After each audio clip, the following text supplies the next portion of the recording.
Welcome everyone to the fields at Southern Virginia University as we are ready for football here in Buena Vista as the Southern Virginia University Knights are taking on the Rowan Profs here today in New Jersey Athletic Conference action. I'm Jim Bresnahan, joined here by Art Furler. First quarter play underway with the Knights having the football, facing for the first time ever, Art, the Rowan Profs on this fields at Southern Virginia University. And Ty Jones on the opening play on the opening series goes over the left side for at least 3 yards, it looks like, up to the 11-yard line. Yeah, trying to get a couple things going offensive early for sure. Difficult field position to start off with, the Profs kicking off, and then the Knights get a block in the back penalty on the first play of the game, puts them in difficult field position, and that's going to make it all the more important to really start getting positive yards each time, move those sticks. And the first ever trip for Rowan to Southern Virginia's home field last year at Rowan's home field. Rowan won 59-0. Knights trying to get their first New Jersey Athletic Conference victory of the season today. And Jones throws a nice pass out to the 24-yard line. And the pass is pulled in by Red Honeycutt. Yeah, beautiful pass that time. And just on the second play of the game, we've not seen a lot of passing from the Knights previously. And so good to see that they're going to mix it up a little bit. It really helps keep the defense honest when you can threaten with the pass as well. And certainly a version of the aspect, or an aspect of the offense that the Knights are trying to develop. Knights came in 0-4 in the conference, 1-4 on the season. Running play straight up the middle to the right side now this time, and it'll be a gain for at least a couple of yards as Nayalai gets up to around the 24 or so. And you'll notice, Art, as we were talking with Coach Dupay yesterday, that, of course, it is October Breast Cancer Awareness Month, and you'll see the Knights are marking that today. Yeah, sporting some pink out there. It's great to see some awareness of that, and especially you love to see the game of football being more than just about the game of football, and in this case, raising awareness of a very important cause. Love seeing that. So the ball's at the 24. Ty Jones, the quarterback, is under center. He'll go straight up the middle to Fry this time, and Fry has an outstanding gain up to the 35 before he is gang tackled. It's a good opening series here for the Knights. Yeah, it is. The Knights' defense has been solid all season long. It's really been the offense that at times has struggled. So getting some confidence, getting some first downs, and getting some big plays are really going to be helpful confidence-wise. You mentioned talking with Coach Dupay yesterday, and he said that this offense is designed to get 3 yards, 4 yards, 5 yards of play and just keep moving the sticks. As long as they can keep doing that, that's really the goal. Knights are coming off a 17-0 loss last weekend at Montclair. Really made a good decision, because if you'd have pitched the ball to a that was the key, I guess, in Coach Dupay telling us yesterday, Art, that you want to avoid negative plays. You want to avoid hits in the backfield, penalties, I guess, and certainly turnovers. You want to go ahead, positive yardage, as you mentioned, 3, 4, 5 yards a clip, and hold on to the football and run the clock and just keep the other team's offense off the field. Well, and when your goal is 3, 4, 5 yards of play, and that's what your offense is built around, it's so difficult to overcome a negative two, to stay on program and get down and on time. You have to get at least a few yards every play. 2nd and 10, 35-yard line. Jones rolling, throwing, has his receiver Beatty, makes the catch, gets a couple of extra yards up close to the 42. And Ty Jones, so impressive so far today. That's something else, Coach Dupay. He had nothing but good things to say about Ty Jones. He said he gets it. He's a smart guy. This is not an easy offense to run. This is not a go out there 3-step drop and just put it up to a location. He has to have a high football IQ. Take the ball, make the read. The other phrase that Coach Dupay used a lot was take what the defense gives you, and he's done a great job of that so far today. It's a big 3rd and 4 play. Straight up the middle. That is Maloa on the carry, and he gets about 2. He looks like he's going to be a couple of yards shy. Actually, that was Fry on the carry. And it looks like he's about 2 yards shy. The Knights are going to line up as they're going to go for it on the 4th down play. We have movement in the backfield. Not sure if the Knights are going to run this play or just try to draw Rowan off sides, maybe call a timeout and punt, but there is a penalty flag down.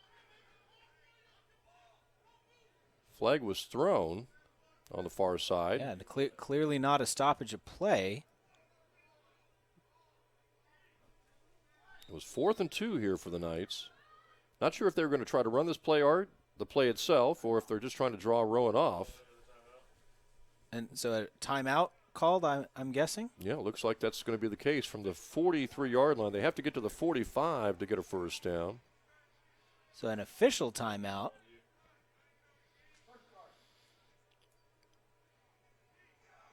Knights obviously would love to get that signature victory. A couple of years ago, they got that first conference win against the College of New Jersey Yard.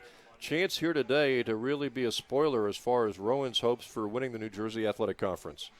Absolutely. You know, the Knights looking on building a lot of things. Certainly playing spoiler for somebody else is a wonderful thing. But the Knights, again, as we talked to Coach Dupay yesterday, he said we're getting better every single week. And that's going to start showing and paying dividends as they go down. So winning games is great, but really just having that experience and growing as a team is important as well. Looks like the Knights have decided to go ahead and punt on a 4th down and about 2 to go. It was a good opening drive, though. And here comes the punt by Hansen. Upfield. Hits and rolls inside the 30. So Seth Hansen, the new punter, he took over the punting duties at Montclair last week and did a pretty good job. And again, that was a kind of a confusing score, Art, a deceiving score. The Knights lost 17-0, had a couple of crucial offensive fumbles, one inside the 10-yard line when they were driving to score when it was 10-0, and then the other fumble led to Montclair's last score. So the defense really only allowed 10 points last week. Yeah, very, very close ball game, as you said, deceptive, even closer than it looked. A couple of plays go differently on a very close margin, and that's a very different ball game. So Rowan's going to line up with the ball for the first time today. Dante Pinckney is the quarterback. Trips right. And Gawain Bragg is the running back. And Pinckney's going to throw up the left side on first down and overthrows his receiver. Good double coverage there by the Knights with Burcham and Neil Davis right there defensively. And, Coach Dupay was telling us yesterday about some of the key. I know he didn't want to single out any players, but he mentioned that Neil Davis has really excelled on defense. Yeah, he didn't use this term, but he kind of said that's our field general. He's the guy out there that makes sure that guys are lined up right. They've got the right assignments and everything, and great example of that right there. He did want to single out people. He wanted to single out everybody. That's right. 2nd and 10. Quick screen to the left side. And Knights right there defensively to knock down Deshaun Waller for a very short gain. Several Knights making the play, including Joshua Christopher. Beautiful assignment coverage there as well. That's a difficult thing when you have trips right like that and everybody's kind of jumping a different route. Everybody came in and blocked their man. That's what you need to prevent long yardage plays, is just everybody knowing your assignment, getting to your assignment, and executing. 3rd down, about 9 to go now for the Profs. Both teams throwing here in the first period. Yeah, neither team particularly well known for throwing the ball either. So it's a beautiful day. I guess they decided to air it out a little bit. And Pinckney, the quarterback, on a 3rd and 9. This is a passing situation. He looks to throw, has time. Now he rolls and throws over to the left, and it's almost intercepted. Diving attempt at the catch by the receiver, and right there as well was Bronson Burcham. And so just like that, a 3-and-out for the Profs, and Rowan will have to punt the football. Yeah, they've really been targeting Burcham that time, the junior out of Arlington, Tennessee. But, man, good coverage, 2 plays in a row, and, frankly, not a great throw by the quarterback that time either. And that's something that the Knights can exploit a little bit. He's a streaky quarterback. When he's on, he can be deadly accurate, but he kind of goes in fits and spurts, and right now it's not working out for him. Great coverage by the Knights. So here comes the punt by Rowan. Knights hoping for a big return here. Good kick. Takes a nice roll for the Knights and is rolled dead at the 49 of Southern Virginia. Outstanding field position for the Knights' 2nd series of this football game. Well, and this is something we talked about with Coach Dupay as well. As he said, look, you have to understand the game, and understanding the game means knowing you don't have to get a touchdown on every play. You don't have to get a touchdown on every drive. It's playing the field position game. Let's drive 10, 20, 30 yards and punt, get a good stop, and then punt back, and we start 20 or 30 yards closer than we did last time, and just working your way down the field. And especially with a defense that's so strong, that's a very viable plan. Hansen is the tailback. 1st and 10 Knights, 49-yard line. Jones going to throw again over the middle, and it's almost intercepted off of Michael Carroll's hands and off a defender's hands. And, boy, I'll tell you, Coach Dupay coming out throwing, he had to figure that Rowan has a very aggressive defense, as we saw on film yesterday meeting with Coach Dupay, and he had to kind of figure they'd crowd the line of scrimmage and really come after the Knights. And he's trying to maybe mix it up a little bit, throwing here in the first quarter. Yeah, you don't let anybody cheat. Mix it up a little bit both ways. Make sure that they can't jump every route if you're going to run. That's something the Knights have seen in the past because of a reluctance to throw the ball. Not today. And this time Ty Jones goes over the left side for about 3. Got into the Profs' territory. Got it to the 48-yard line of Rowan for about a 3-yard pickup. The downside, obviously, to throwing on first down, incomplete. It's then 2nd and 10. And I know Coach DePay was telling us earlier, and you mentioned this earlier too, Art, is when you maybe have an incomplete pass or a penalty, and you've got to look at it maybe 2nd or 12 or 2nd and 10 or 2nd and 15. That makes it very difficult for the Knights offense. Yeah, and it's that recognition that you don't need huge offensive plays, but you can't have negatives. You can't, whether it's by a loss or a penalty, it brings up 3rd and long like this, a very difficult situation. They run the option play to the left side. Good gain all the way down to the 40-yard line. That is Nahalahi with a good pickup all the way to the 40. An outstanding operation of that option play by the quarterback Jones, and the Knights have the football at the Profs' 40-yard line. A Rowan player slow to get up on that. But yeah, that's exactly what we're talking about. Is you throw the ball to get some running room, you run the ball to get some throwing room, and that's a case where they line up again, drops back, and it looks like he's going to throw. All of a sudden, you pull those linebackers out, you pull that secondary out, and then you've got gaps to run the football. Beatty's to the right, Carroll's to the left. 40-yard line is where it's first down, and Ty Jones squeezes his way through a couple of holes and gets inside the 35, and he's down to the 33, a good solid 7-yard pickup. So exciting to see this. This is where the Knights previously in drives like this would be getting 1, 2, 3 yards of play. Now, because they've opened up the passing game, they're getting 3, 4, 5 yards of play, and that's not a huge difference individually, but boy, does it add up, especially with the resets as you get first downs. And if Rowan came in here thinking this might be an easy day for them, this first quarter is proving otherwise. Well, the Knights have done really well in first quarters throughout this season. They held last week Montclair to 0 as the drive goes up the middle for a short gain. They also held, if you recall, Salisbury to 0 in the first quarter.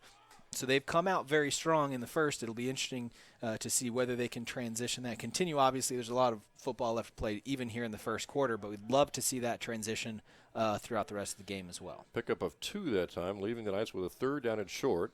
3rd and about a yard to go. And I think at this particular point, we're at the stretch section of the field, Art, where really you could look at maybe 4-down territory here. 2 cracks to get this 1 yard with Jones under center. He's going to throw on a 3rd and 1. He's going to roll and fire, and it's almost intercepted through the hands of one defender. Yeah, and then right into Bobby Barbery's hands, and he couldn't hold on to it.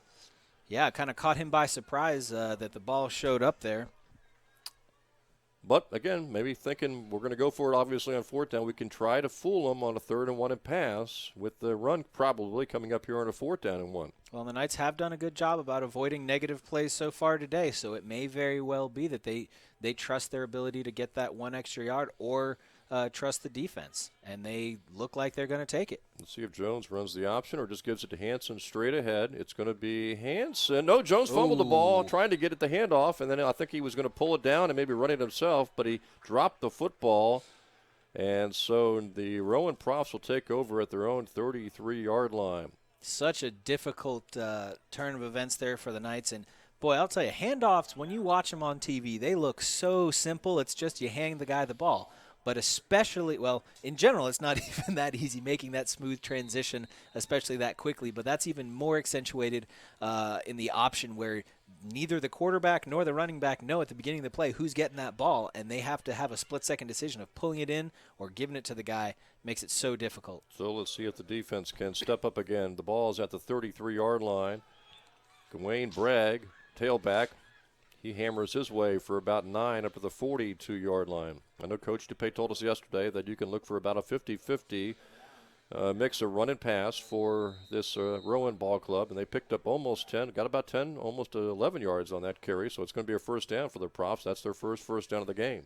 Well, and the defense is going to have to come up big and realize that, you know, the offense made some yards, moved the ball down the field, but unable to finish it off for them. They're going to have to pick up the slack and execute. Pigney, a junior quarterback, hands it off to Bragg again. He's looking for a hole, and he gets hammered by the Knights. Picked up of about a yard maybe, but several Knights were right there to make the play, including a couple of Knights who just were wrapping him up there, Art. I mean, he was looking for a hole all the way and just never could find anything. Yeah, big hit that time by Similata. Anthony in there. You have to love that if you're a defensive coordinator. They hurt you with it the first time they run it for 10 or 11 yards, and then they switch to the same thing to the opposite side, and your team does not bite on it the second time. They realize that it's the same thing, come in, collapse, and make the stop. Ty Clegg also making the play. Here is Bragg again. This time it's a big hole, though, and he gets all the way down to the 42-yard line of the night. So just like that, the Profs are into Southern Virginia University territory for the first time today as Bragg, a 5'8", 173-pound junior running back, moves the ball down to the 42 of the Knights. Yeah, it was a great run. Certainly the Profs are starting to move the football down more effectively, but I really want to highlight that time Mitch Orme, 24 from Firth, Idaho. He wrapped up. He waited for help to come. He wasn't trying to make a highlight reel by just tattooing a guy. He wraps up, doesn't let him progress, and that's what stops the ball and gets better plays. And Pinckney is going to throw a little screen this time to the left side. It is complete, but it's going to be a short pickup as Deshaun Waller, the wideout, made the grab and got it down to the 41 of the Knights. Great job by the secondary as well. And even though they've been getting a healthy dose of running over the last few plays, not biting in on that, recognizing the screen pass, and again, good assignment base. This is a very disciplined secondary, more than we've seen in previous years from the Knights. So the Profs looking at second down here. About 9 or so to go. Pinckney will go shotgun. He's got all his receivers over to the right side. Knights showing blitz. Going to be a handoff, and it's going to be Bragg getting down to the 34 of the Knights. So third down short coming up here for Rowan. Yeah, blowing up the backfield, but that quick handoff enables Rowan to move the ball up the field, gain some yards. The Knights are kind of in a bend, not break right now, but are going to have to really tighten up right here as they approach the red zone. Those are the two playmakers for Rowan. Number 5, Pinckney, the quarterback. Number 2, Bragg, the running back. Let's see if they use Bragg again on a third down and short. Knights trying to make a big defensive stand here in the first quarter. And it will be Bragg up the middle. And they limit the gain. Didn't need much for a first down. Good gang tackling by the Knights. Well, and it's so important to know the situation right there. And so the push by the offensive line for Rowan saying, look, we don't need a huge gain. We need a couple yards to get the first down and just keep the drive alive. And it looks like that's exactly what they did. Hill Davis in there on the tackle again, but the Profs have a first down at the 31-yard line of the Knights. Rowan came in tied for first with 4 other teams in the New Jersey Athletic Conference in CNU, Frostburg, Salisbury, and Wesley. All a big logjam at 3-1 of the conference as Pinckney pulls it down, runs it to the left, and the Knights knock him down for a huge loss as Orem comes up and makes the play. Well, and you have to appreciate that as well if you're a defensive coordinator. If the play can fool your cameraman but not fool your defense, that's a pretty impressive job by your defense. So just looking at number 77 out there for Rowan, didn't notice him until a few seconds ago. 6'7", 370 pounds. That's a big lineman in Daryl Guilford. Yeah, he's a little bit of a big dude. The Knights, especially comparing the Knights' defensive line, is not exactly they're not small guys themselves. No way. Yeah. Ball back at the 35 now. Loss of 4. The Knights bring the house. Going to throw. He overthrows. Good double coverage again by Neil Davis. And Bronson Burcham again. Yeah, Burcham, yep. He's listed on our sheet as a running back as well. Wonder if he's rotated over recently to that position. Man, he's really making an impact quickly, though, just stifling. Yeah, Coach DuPay told us yesterday, I guess he's rotating some guys from defense to offense and vice versa.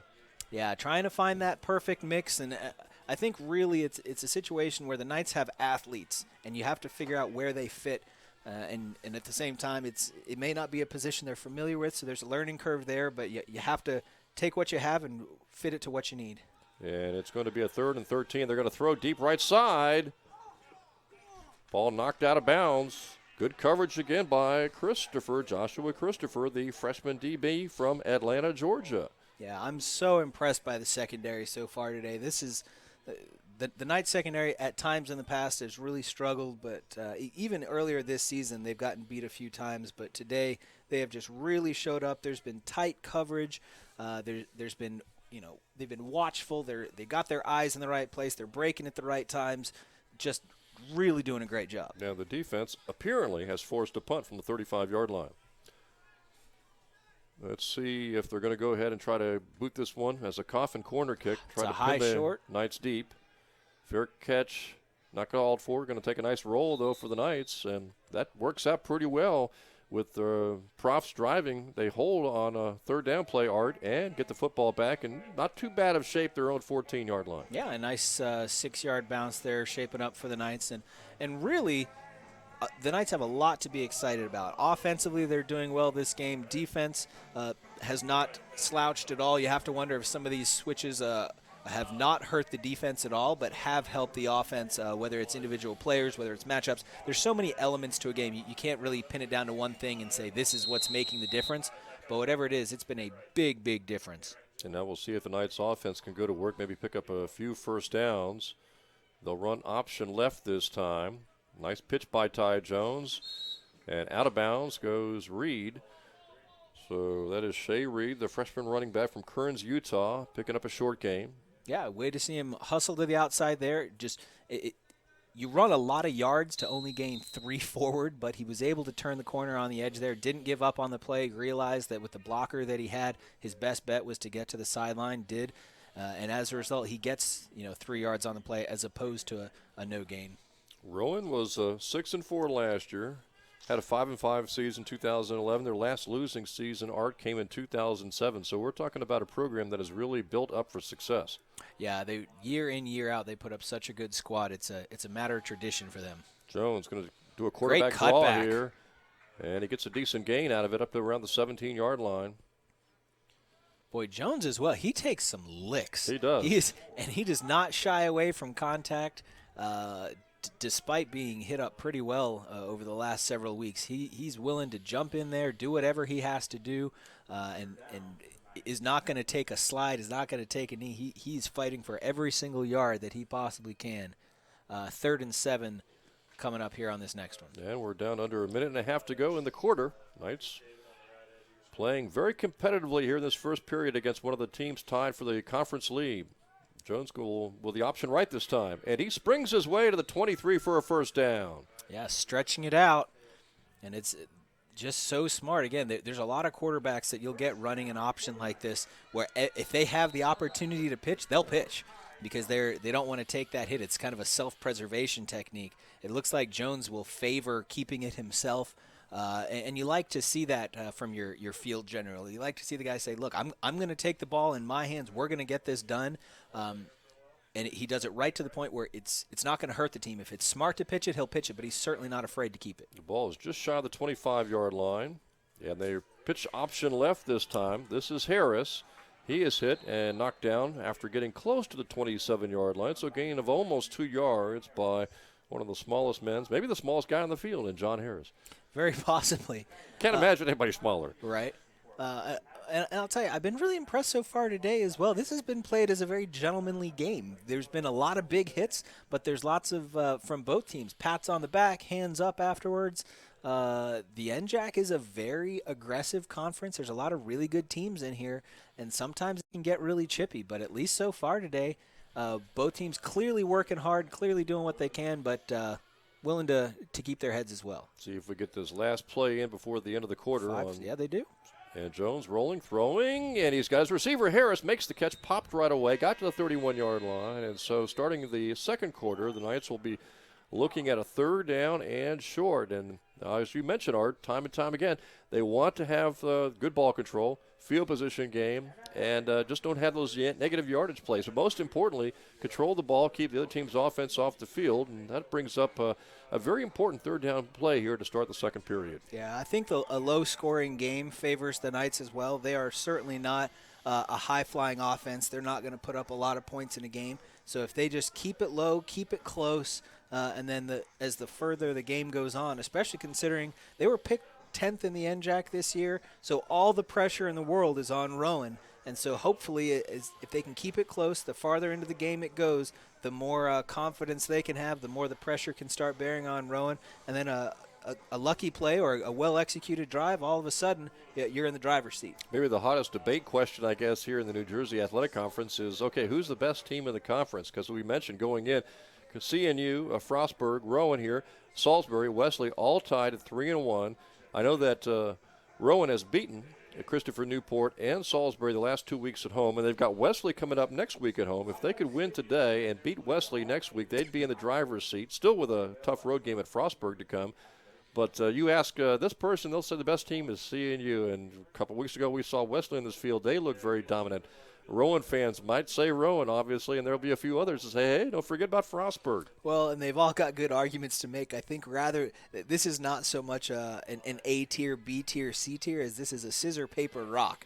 It's, Wesley may be well equipped to offensively and defensively to match up against a Rowan, and Rowan may be good to match up against a CNU or vice versa, but it's not a clear favorite. 3rd down and short, and the Knights needed to get to around the 35. Rowan says they stole the ball, but I think it's going to be down at the 34. Let's see what the call is here by the referees. It looked like the Knights were short of the 1st down marker. It's a helmet popping off. That's Seth Hansen, so he'll have to come out. Looks like it's still Knights ball, but shy, I think, of where they needed to get a 1st down. In which case, I would imagine at your own 34, you'll kick here, but we'll see. Fry comes in to substitute that time, as we do see the punting unit come on for the Knights. We do run a lot of running backs. It's kind of by committee right now. We talked a little bit about that with Coach DePay yesterday, and he said, it's all about having fresh legs in there. It's all about that we have guys that are interchangeable. We want to keep the guys fresh, keep them hot, and it's the Knights' way of doing that. So at 4th down and short, punt coming up here. Whistle blown before it starts. Red Honeycutt was in there to punt. Hansen punted last time. He punted 7 times last week, Hansen did. And delay a game. Yep, 5-yard penalty. Not a big deal, but the Knights will be forced to punt 5 yards further back. Well, you're right, not a huge deal, but at the same time, it's a little difficult because you want to make sure, we talked about not having negative plays. We talked about playing that field position game. And so little chunks like this are exactly what the Knights want to be taking out of the profs, not the other way around. So Honeycutt is back at his 15 to punt the football away. Scoreless game here in the 1st period. Really wide set that time. The profs coming after him. Honeycutt a little bit off the side of the foot, and the Knights will down it quickly at the 43. Well handled that time. Morgan Smith out there for the Knights on the punt team to stop that from taking a bounce back. We've seen a couple times this season where all of a sudden you get a good punt and it becomes a great punt because of a series of bounces, or you get a good punt that becomes a mediocre or even a bad punt by a series of bounces as well. So that's important execution as well. Looking ahead to next week, Art, the Knights will have homecoming hosting William Patterson. Yeah, homecoming always a big deal out here. We love to see that. Love to see everybody come out for that. Whiteout, right? It is. It's going to be a whiteout game, so something else to be excited about as well. And William Patterson coming to town, I think an even match for the Knights. So the ball's at the 43. Oh, it's on the ground. And it looks like the profs were able to get on top of it. Might have been the running back coming up to get on top of that football, and it was. It was the running back, Anthony DiOrio, coming up to save the profs from disaster, as it's going to be about a 3-yard loss. 2nd down to 13 coming up, and the Knights, boy, that ball was on the turf for several seconds. Yeah, smart play by the Knights. You could tell you could hear here in the shed there everybody screaming ball, ball, ball, which means it's on the deck. Everybody break what you're doing and get after it. 2nd and 13. Pigney from the shotgun. Going to throw this time. Little screen out to DiOrio. He makes the catch, gets a nice block, and works his way close to the 50. Yeah, very good job that time. You could see the screen passes. Everyone's cheated to the left-hand side there to cover receivers. That screen out to the right. One good block by the receiver for Rowan, and gives him a lot of open space. Huge play coming up here for the Knights defense. 3rd down, 4 to go. Yeah, the Knights would love to get a stop here and reverse the field a little bit and force Rowan to punt. Again, the longer they can keep it 0-0 and just keep that game close, it'll make such a difference. Pigney from the shotgun. Knights showing blitz. They go run to DiOrio, and he's hit in the backfield. See if his knee went down or not. They apparently say no. He's going to dart ahead to the 46. Very questionable there for a split second. It looked like at the 49. whether his knee had actually touched or not. Apparently not. Yeah, and that's one of those situations where you want tempered aggression. You certainly absolutely don't want a late hit, but you also play through the whistle. Right. And that in that case maybe let up just a little bit early, and the knee was not down. Big first down pickup for the Profs at the 46. Pinckney wants to throw. Pocket collapses. And he's going to be hit from behind. Got away. 35, 30, 25, all the way inside the 25-yard line. Looked like a pretty clear hold on the receiver that time as he went up the sideline, but no call on that. Big play. It was a smart play to tuck and run. I think that was Cloward coming from behind. It looked like he was going to be able to get him with a shoestring tackle, just not able to. Yeah, pocket collapsed and made a smart call to step out. Cloward did give chase, but just not quite fast enough to get to him. And the Profs have it 1st and 10 at the 22 of the Knights. Knights trying to make a big defensive stand here to keep this a scoreless game in the second period. That is Diorio, straight up the middle, 15, spins his way down to the 11.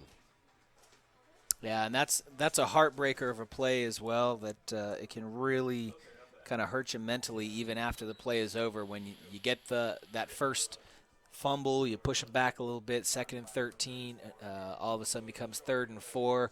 You get a good rush and almost get the quarterback, but he breaks away on a big play. The Knights have to be careful to keep their spirits up, don't get demoralized by that, and keep fighting. Ball at the 11 now. Going to be Diorio again. And short gain this time, down to the 9, picked up maybe 2 on that carry. Yeah, read well by the Knights. Saw that coming through on the just kicking to the outside, and the Knights' defensive line stepped up, closed all the gaps, gave them nowhere to run. Knights trying to hold Rowan out of the end zone. Keep this a scoreless game. And from the 9-yard line, it's 2nd down. We apologize for the technical difficulties with the scoreboard. We now have that up and working. Hand off to Diorio, broke a couple of tackles, got close to the 5-yard line. Several Knights there again, including Ty Clegg, and also Marcus Garcia, another guy that Coach Dupay was telling us yesterday has had a heck of a season defensively. Yeah, pointed out him. Coach Dupay was telling us there are 4 captains on this team, and then there are 10 what they call Knights of the Round Table, Garcia being one of them, who are kind of the emotional leaders in the locker room, the group's kind of the council over the team here. Garcia playing a big role. 3rd and 4, ball at the 5, 4-down territory here, obviously, for the Profs. And the handoff goes outside, forced back inside, now back to the outside again. Good game tackling by the Knights, and they knock down the ball carrier shy of the 5-yard line. Let's see if the Profs go for the field goal here. It would be about a 22-yarder. They look like they are bringing the field goal unit on. That's the second big play today by Mitch Orme, 24 defensive back, who came in, wrapped up, was able to get a stop sufficiently. He did not actually bring the man down this time, but held on long enough, slowed his progress, had defenders come to help because he was willing to wrap up and not just put a shoulder on somebody. And Tyler Knighton will go ahead and kick here. Field goal attempt. Knights have done very well on special teams. Kick on the way, up and through. And Rowan scores first, takes a 3-0 lead, but Coach Dupay's got to be pleased with his defense, holding to just a field goal, not allowing the touchdown. Absolutely. You know, we sing a lot of praises of the Knights' defense, and rightfully so. One place they have struggled so far this year has been in the red zone. Most of the time, or a significant amount of the time when the other team gets down in the red zone, they often come up with touchdowns, not field goals. So it's great to see the Knights really step up in that case and hold them to only 3. Triple header today, I believe, because we've got soccer following this football game. Women's soccer at 5 o'clock. Southern Virginia scheduled to take on York, and then the men's soccer game coming up at 7:30 tonight. So busy athletic day here at Southern Virginia University. Well, it's that time of year, Jim. You know, lots of things are in season. We just passed the 1-month mark before basketball season gets underway, so practices cranking up for there as well. Exciting stuff, and boy, it's just a beautiful time of year up here on campus as well. It'll be exciting the next little bit. Leaves start to turn. It's a beautiful, beautiful place. Yeah, hard to believe. I mean, the conference tournaments for volleyball and soccer just a few weeks away, and of course football is with the final game coming up on November the 5th. It flies by. So 3-0, Rowan on top. Knights hoping for a big return. Not a great kick, but it does take kind of a wonky bounce. Caden Knight has done a great job returning kicks, and that one flew out of bounds.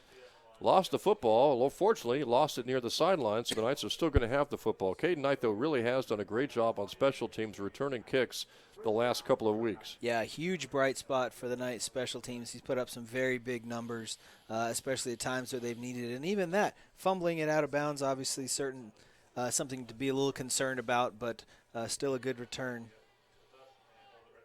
Especially, it's so difficult to not just track the ball when it's coming in with the wind and the sun in your eyes and all this other stuff that can happen, but then when it does end up short, tracking that bounce, securing it, and moving upfield quickly, very, very difficult thing to do. Good job. 23-yard line for the Knights. Honeycutt is split out to the right, 2 receivers over to the left, and Jones runs the option to the left, little hole there, and he spins his way inside the 30 and goes across the 30, and he's up to the 32, almost the 33. See if he got 9. Yes, he did at the 32-yard line, leaving the Knights just a yard shy of the first down marker. Jim, as you and Mike Harmon were talking about a couple of weeks ago, the game against Wesley, I'd love to see yards after contact for some of our receivers. I'd love to see yards after contact for Jones. That was a scenario where he goes up the middle. He gets a big gaping hand on him coming from the defensive line, but spins off, gains another 2 or 3 yards. And it leaves the Knights only looking at second down and a yard to go. Jones runs the option, pitches the ball to the running back, and that is going to be Sullivan, and he gets a good gain. He's across the 35 to the 36, picks up a first down. So the Knights trying to pick up first downs, control the ball, control the clock, keep the Rowan offense off the field. And if nothing else, change the field position and ideally take it all the way down hard, maybe for their first score, maybe take the lead in this game. Absolutely. Jones that time showing off that football IQ that we've been talking about for him. 2 plays ago, tucks it, keeps it, moves up the field himself. That time recognizes the coverage is on him. They bite on him, pitches to the outside for a little gain. And it's first down Knights with Phillips in motion. And the pitch goes to Phillips, gets a block from the receiver. But Rowan does a great job stringing that play out, and it's going to be a negative yardage play for the Knights. Yeah, that was Beatty throwing his shoulder into the man tracking from behind. But well done by Rowan tracking as well. Again, it's all about assignments when it comes to this triple option. Well, it was a good discussion with Coach Dupay yesterday where he pointed out, obviously, in this kind of option offense, it's not just the line that's got to block. It's got to be the other running backs who aren't going to get the ball and the receivers. Right, and it's difficult to sell a job to a receiver where they end up not getting the ball thrown to them as much. All they're doing is blocking. So it's great to see them getting a little bit of both. And speaking of, Jones going to throw, but he overthrows the intended receiver. That was Red Honeycutt, sophomore from Eastman, Georgia. Now it's 3rd and 12 for the Knights, and this is always a tough situation for this kind of offense when you're looking at 3rd down and long. It very much is. At the same time, you'd love to get the completion there. You'd love to get the first down, but even just the fact that you threw the ball gives you a little bit of a benefit. Again, just making sure that Rowan remembers that you're willing to do that, and it's that split-second decision that all of a sudden you're making the defenders debate whether or not it's going to be a run or a pass. And the play is brought in from the sidelines on a 3rd down and 12. Jones has time. Now he fires. There's going to be a flag, going to be a blocking penalty on the Knights. Another flag here, too. Yeah, one well out there. Hope would be, again, maybe against Rowan, maybe offsetting, and we replay that 3rd down play. Because it looked like the other flag was going to be maybe a hold on the Knights. Yeah, the field judge looks like he was just indicating pass interference on number 21 of Rowan. That's Jared Sanchez, senior D-back. Looks like it's going to be offsetting penalties.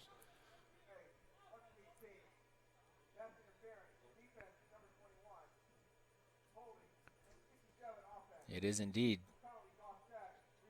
So we will replay 3rd and 12. And since that ball sailed over the receiver's head, that's good news for the Knights. It is indeed.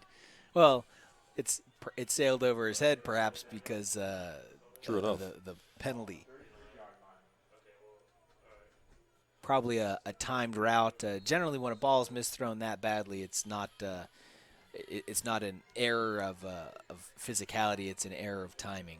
See what the Knights decide to do here. They're going to go ahead and go with the running game straight up the middle. They decide to play it safe, punt the football away. That pickup by Fry was for about 3, so the Knights will punt. And that's not a bad thing. Their defense has played very well, not just today, but for several weeks. Even that Wesley game, where they gave up 63, kind of deceiving. They really played Wesley tough, and things just kind of spun out of control eventually. Yeah, absolutely true. The Knights, they seem to be playing as kind of an emotional team. When things go well, they build on that. When the wheels start coming off, they really come off, and that was just a scenario where it got away from them, and it was very difficult to recover. Hansen back in there to punt, taking his time, kicks it away. Good bounce. Nice roll. Picked up by the Profs, and right there to make the play for the Knights was Solovey, amongst others. Perhaps a little less gentlemanly there at the end of that one. A little pushing and shoving, but, great job by the cover men to get downfield and make that hit. You're always excited to see that, but a lot of credit, I think, should be given to the punter on that one.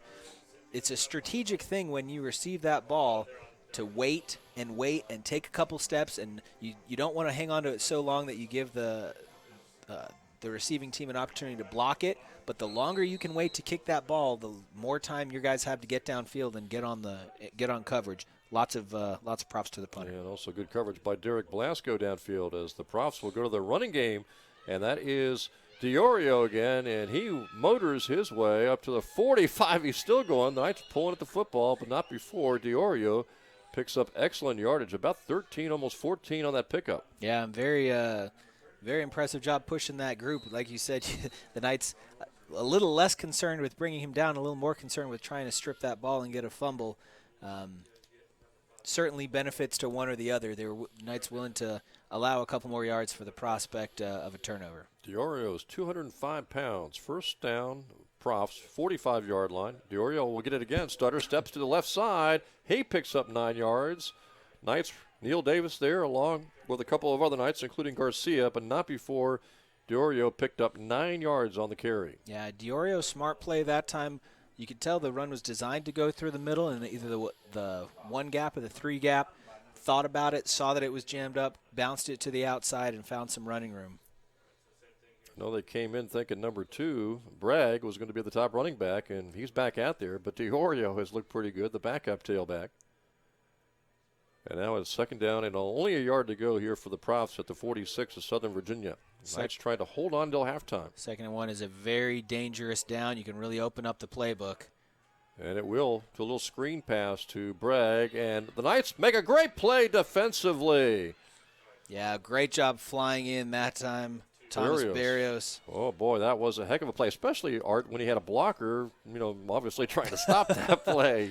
Right. Yeah, came flying in, read the play. Smart job keeping your eyes at the quarterback, seeing where that ball is going, not letting it sail back. And we have a penalty marker down in the backfield. Ball right now at the 50. Otherwise, it would be 3rd down coming up here. We'll see what this is all about.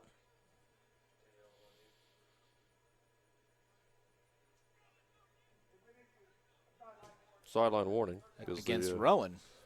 So it's 3rd down, about 4 to go. Ball to 50. And the Profs had to get close to around the 45-yard line. 2nd and 1 to 3rd and 3 is huge. This would be a big emotional win if the Knights can get a stop here. It'll be a big momentum shift. And Pinkney throws over to Waller, and the Knights knock him down to the 49-yard line. Not giving up on that play. Huge job coming in that time from the center. Skylar Cloward, we've called that name so many times this year. And he, again, if the ball goes far away from you, it's easy to say, you know what, okay, someone else has it. I'm going to take the rest of this play off. But absolutely not willing to do that. Cloward doesn't give up, ends up being needed, and is there just as the Knights need him. And it gives the Knights offense, as long as we don't have any turnovers, a chance to either run the clock out with some first downs or maybe actually get a score before halftime and perhaps take the lead at halftime as the punt is towards the Knights. It's going to hit and go into the end zone. Looks like, nope, down at the 1. Let's see what the call is here. This would be really tough for the Knights. And it looks like it is going to be down inside the 1. That ball took a hop. And, if you're Caden Knight, you got to let that ball go. Yeah. And that ball just took an unbelievable hop in favor of Rowan. Yeah, that straight-up bounce, so tough. The Knights are in a very, very difficult position. You have to give so much credit to the defense, so lest we forget, it was 2nd and 1, which became 3rd and 3, which became 4th and 3. So you prevent the score there, but certainly an unfavorable situation for the offense. They're going to have to get some yards to prevent the safety. Yeah, they're going to have to work it out of the end zone, first of all, Art, and then they're going to have to – they really need to pick up a first down. You cannot, go out to your 8 or 9 yard line, punt the football away from your end zone, because that puts Rowan back in pretty good shape, and they would at least probably have 2 minutes still on the clock. So the Knights really need to get a first down. But right now, they just need to get away from the end zone. Yeah, Rowan with 3 timeouts as well. Movement along the line. Well, if it's against the Knights, it's not a big deal because yeah. it's half the distance to the goal, which would be, centimeters at this point? It would. It was, like you said, inside the 1 yard line where inches matter, but so if you're a lineman, feel free to get a good start because it's not going to cost you anything. Right. Yeah, if all of the false starts you're going to get in the game, let's just get them all right now. Get it out of your system. I don't know if any team's had like 40 or 50 false starts in a row. That probably would qualify as delay of the game. At some point, they have to get a micrometer out here to start measuring the actual half distance. Count by blades of artificial turf. Jones is under center. And look like they try to get a push. Rowan is signaling safety. Looks like the Knights were able to get out of the end zone. Let's see. I would imagine Jones just wanted to go straight up the middle, but that time he went a little off guard. And the ball is still just out of the end zone, but inside the 1. Yeah, Rowan taking their first time out there, preserving some clock. That's a little disrespectful, frankly. They seem convinced that even on 2nd down now, they're sure they're going to get a stop here. They don't want to preserve the offensive drive for the Knights. What do you think here? I mean, if you're the Knights, I know obviously it's dangerous to go back in your end zone and throw, but you really need a first down. And I'm not sure running the ball on 2nd and 10 and 3rd and long maybe would get you a first down, but obviously you take a chance if you go back in the end zone and throw. Well, luckily this floor is made of wood, so I'm going to say this as I knock on it. They haven't had many negative yards today. The Knights have really done a good job about executing, just gaining, even it's 1 or 2 or whatever it is. So as long as they can continue to do that and either burn some clock or require those timeouts to be taken by Rowan, it's not a bad plan. But, man, if this were one of those few negative plays, it would come at a very, very bad time. Want to avoid the safety, obviously. Jones runs the option, gets positive yardage, gets out to the 4. Ball comes loose, but after he's down. So now we're looking at 3rd down and almost a 6, maybe 7 to go. The ball is going to be put down at the 4, so it's 3rd down 7. Yeah, so much breathing room, though, created by that. Even just those 4 yards are so huge. Just buy yourself a little bit of room. When you snap the ball and you're already in your end zone, I don't care how calm and collected a quarterback you are, there are alarm bells and whistles and flags and everything going off in your head saying, I cannot get tackled here. But that brings up the big question here. 3rd and 7. Do you play it safe, run, and then punt from your end zone and allow, obviously, Rowan to have great field position probably with still several minutes left on the clock, or do you throw here on 3rd down 7 to go? Well, I don't know. It's if it's me, I think you've shown a little bit of on any other game that so far this season, I would not recommend a pass in this situation. They've done well so far in the air today. I think you do something play action, and if you've got a wide open shot, you take it, and if not, you just throw it out of bounds. Avoid, obviously, the intentional grounding, but do that and punt it away. Everybody's in tight, though, on 3rd down. The pitch, it goes to Mola, and he had his knee go down. No, he did not. Gets up and goes up to the 8 or 9 yard line. A former lineman, and Mola, who had that great effort on the fake on the punt where he bobbled it against Wesley, but busted through up the middle and almost picked up a first down, running over 5 or 6 Wesley players on the carry that time. And he gets decent yardage up to the 8 yard line, but the Knights are still, looks like going to be 3 yards shy of the first down marker. Yeah, 4th and 1, and you hate it and you love it. If you're Stephen Wall at that time, you're like, well, I had the chance. Like I got a bunch of yards. But and at 4th and 1, you got a big guy like that in the backfield. You'd almost like to chance it, but certainly not the right call to do that. The Knights are forced to punt it away. But they prevented the safety. they got a couple of yards to gain some room, and they burned clock and timeouts. Here's where they really want a big punt from Hansen. Well, you know, you look down the road there where you use Moa maybe as a big fullback, and this guy is really hard to bring down. Gives Coach Dupay another weapon, perhaps, obviously, when you look forward into the future for the offense, as we do have a 5-yard penalty for the Knights, and now they'll have to punt further into their end zone. Yeah, delay a game, that's difficult, especially because you can really throw a hard count in there on a punt, see if you can get them to jump off sides and gain that first down. But now at 4th and 6, you're out of that range. Hansen got it away. Returnable at the 35-yard line. Zach France. He's to the 25, gets some blocks. He's still going. There's a flag. Let's hope this is a block against the Profs. There are a couple of questionable blocks along that path. I'm assuming this is going to be for one of those, but we'll see here in a second. So that would be the case. It would be coming back. It's still going to have Rowan's still going to have decent field position, and they're still going to have a couple of minutes left on the clock here to work with. Let's see if this is a block in the back against the Profs. Good return by France. Yeah, this is a very important call, seeing which way that it goes. Yep, block in the back. Spot foul, I'm sure. So Profs are still going to have a good field position here back at the 35-yard line, and now it's up to the defense to try to hold on here and not allow any more points and make this a 3-0 game at halftime. Yeah, there's no scenario where the 35-yard line heading into the end zone is a bad starting field position. But, yeah, 2 minutes and 39 seconds this quarter. The Knights seeing if they can stop a score. Pigney's going to throw. Going left side. Knights knocked that ball away. Double coverage again. Same two people, Neil Davis and also Joshua Christopher. Boy, on the one hand you love it, and on the other hand you don't. You got two men covering. No way Rowan was catching that football, but the one player deflects it from a potential interception of the other. You'd rather have that than a wide open man all day long. But a little bit more communication there, and maybe the Knights come up with a pick. So now it's 2nd down and 10. See if Rowan stays to the air. A quick throw over to the right. Bad throw by Pigney. Yeah, thrown a little ahead of his receiver that time. Led Franco Rafiki just a little bit too much. Now it's 3rd and 10. And this is going to be 4-down territory, I would think, for Rowan. Too far away for a field goal. So they've got 2 cracks to pick up 10 yards. And the Knights defense has 2 big plays coming up here defensively to try to stop the Profs.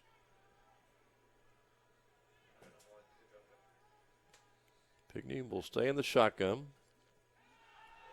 Here comes the pressure, and he is going to be sacked back at the 47-yard line. Big pressure on the backside there. Bergman. That's Mahe. And a few others. Yeah, all kinds of folks back there. Looked like Bergman was the one at his ankles, and then 2 or 3 others right there to clean up. Yeah, I think he finally got his feet back under him and looked up and saw big J.J. Mahe in front of him and was like, I'm just going to go down, man.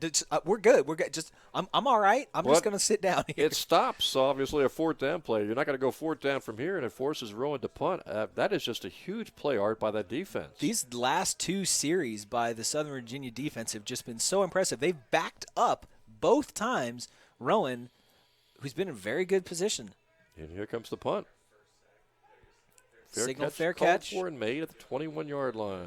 And now, and this is what I was saying, disrespectful by Rowan earlier to take those timeouts. Who knows? There's a minute 35, 2 timeouts for Southern Virginia. That's a lot of time to work with. Not a ton considering their run offense style, but boy, if it ends up cutting in their favor now, there'll be some question marks as to some of those decisions. In the past, usually we've been talking about, okay, watch out for the bomb. It's usually with the Southern Virginia defense, and now it would be great to see the shoe on the other foot. And yeah, Rowan, don't worry about the bomb. You know what? We're going to run it. Trust us. We're going to run the football. Yeah, you'd love to see the old 78-yarder. Well, we'll see if the Knights throw or just play it safe and try to take this 3-0 lead into, or 3-0 deficit into halftime as Jones hands off, straight ahead. Oh, and a fumble. And Hansen no. apparently lost the ball somehow.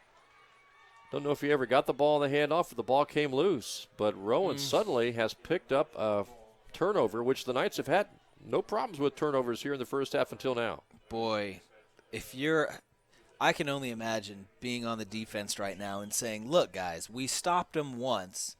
You gave it back to them on the punt on the 35-yard. We got it back, and you had the ball at the 21, and then having to go right back on the field. Man. Up to the defense again here, 21-yard line. Trying to keep Rowan out of the end zone. And ideally trying to maintain this 3-0 deficit. Make sure it doesn't get any worse. Pinckney will hand off to Bragg. He circles. He is wrestled down at the 14-yard line by Joel Bergman. A lot of speed cutting to the outside. The clock did continue to wind. It is stopped now. Not sure if he went out of bounds. Got the first down perhaps, or moving the sticks. No. There it is. And only one timeout left for Rowan. Second down and short. And it's going to be Bragg again, cutting back to the inside. First down, and he's all the way down close to the 2. Yeah, first and goal. Really driving that pile. This was a crucial turnover by the Knights offensively. They had a chance to maybe take a 3-0 and give us it into the halftime, and now Rowan's got a chance maybe to make it 10-0 at halftime. Yeah, well, and it's that emotional toll, that physical toll that being out there again and again and again takes on you. Here is Bragg, and he gets into the end zone, it looks like, for a touchdown. Gawain Bragg. Knights did their best to hold Bragg out, but the junior able to squeeze his way into the end zone to make it 9-0. And that turnover at the fumble at the 21-yard line, that was one of the bigger plays in the game so far. Yeah, it's certainly decisive. The offense is going to have to help the defense out. It's making the defense look bad, frankly, to be put in a situation where they're giving up points after situations where they do such a good job. They're just being called on again and again and again in increasingly difficult situations. In this case, just not able to do it. Very similar to the Montclair game, where again the Knights lost 17-0, but the defense only allowed 10 points, and one of those Montclair touchdowns came on a fumble recovery and return. And just like last week, where the Knights defense only allowed 10 points, they've only allowed 10 points here, and even that's a little deceiving because of a short field after the fumble. Yeah, it absolutely is. It'll be interesting to see some of the stats at halftime of the yards because the Knights have chewed into the offensive yards so much of Rowan. It's been a very low yardage game, I guess, all around both sides offensively. I would imagine the Knights have been pretty competitive when it comes to time of possession. Mm-hmm. Well, we say that, but the last drive lasted one play, and the drive before that, not much longer than that. But I think you're probably right overall. But it does show, obviously, Coach DuPay preaches, don't have turnovers, don't have negative plays. And that turnover at the 21-yard line, one of the huge, maybe the biggest play of the first half. Yeah, I think so. And, when we were in his office yesterday, the one thing written at the top of his whiteboard is win the turnover battle. And the Knights not doing so far today, and you can see just how big an impact that makes on the game. And lest we forget as well, Rowan will receive the ball at halftime. All right, so here we go with just 40 seconds left till halftime. Special teams has been a bright spot for the Knights all season. A big return here would be a huge gift. And it'll be Caden Knight, and he gets to the 22 and knocked down right there. Well, 36 seconds. Job one, hang on to the football. We were talking on the last drive about maybe getting some points on the board or keeping that 3-point deficit. Right. Well, that's gone now, but we cannot give up the football and allow Rowan to have another opportunity to score. And the offense looks so good moving the football in the first quarter. They've struggled here in the second period. And now they'll probably just go ahead and take a knee, I would think. And that is the formation for it. So the Knights look like they're going to go into halftime down 10. Played Rowan very tough here in this first half. Just couldn't get on the scoreboard. Still a long way to go in this football game in the second half. And again, you're only down 10.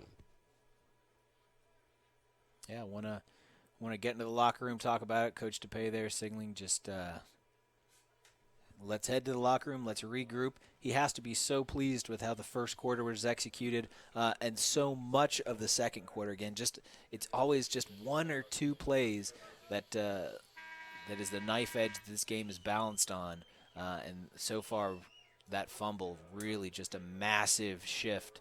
Because like you said, without that, 3-0. There's a huge difference between a 3-0 and 10-0 deficit, or even driving down the field and tying it up or taking the lead. One thing's for sure, because of today, because of last week in Montclair, I think some of these conference teams are gaining more and more respect for the Southern Virginia University defense. Oh, absolutely, and really the team as a whole. You look at any of the scores of this season versus last season, and it's getting better all across the board. There's no question there.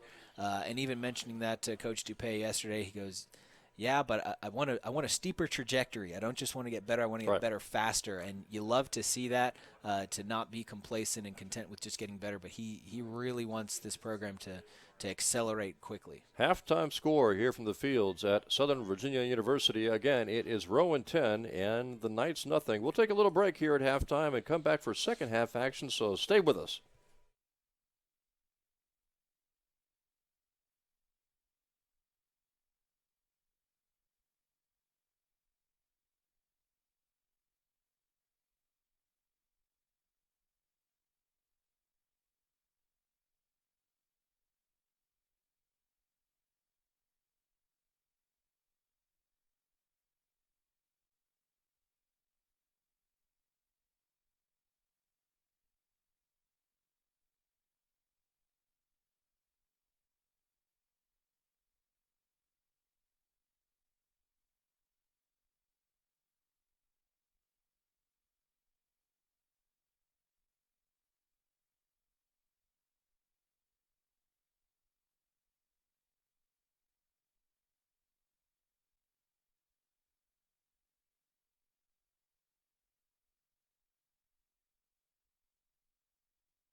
Welcome back to the fields at Southern Virginia University. Jim Bresnahan here with Art Fruller. Halftime score, Rowan 10, Southern Virginia University nothing. And we've got the numbers, the halftime numbers, Art. And one of the crucial areas, obviously, for the Knights, fumbles lost. They had 2 fumbles, lost 1, and that one lost fumble really kind of turned things around. Yeah, one at a very inopportune time. I think that's the story of the game so far.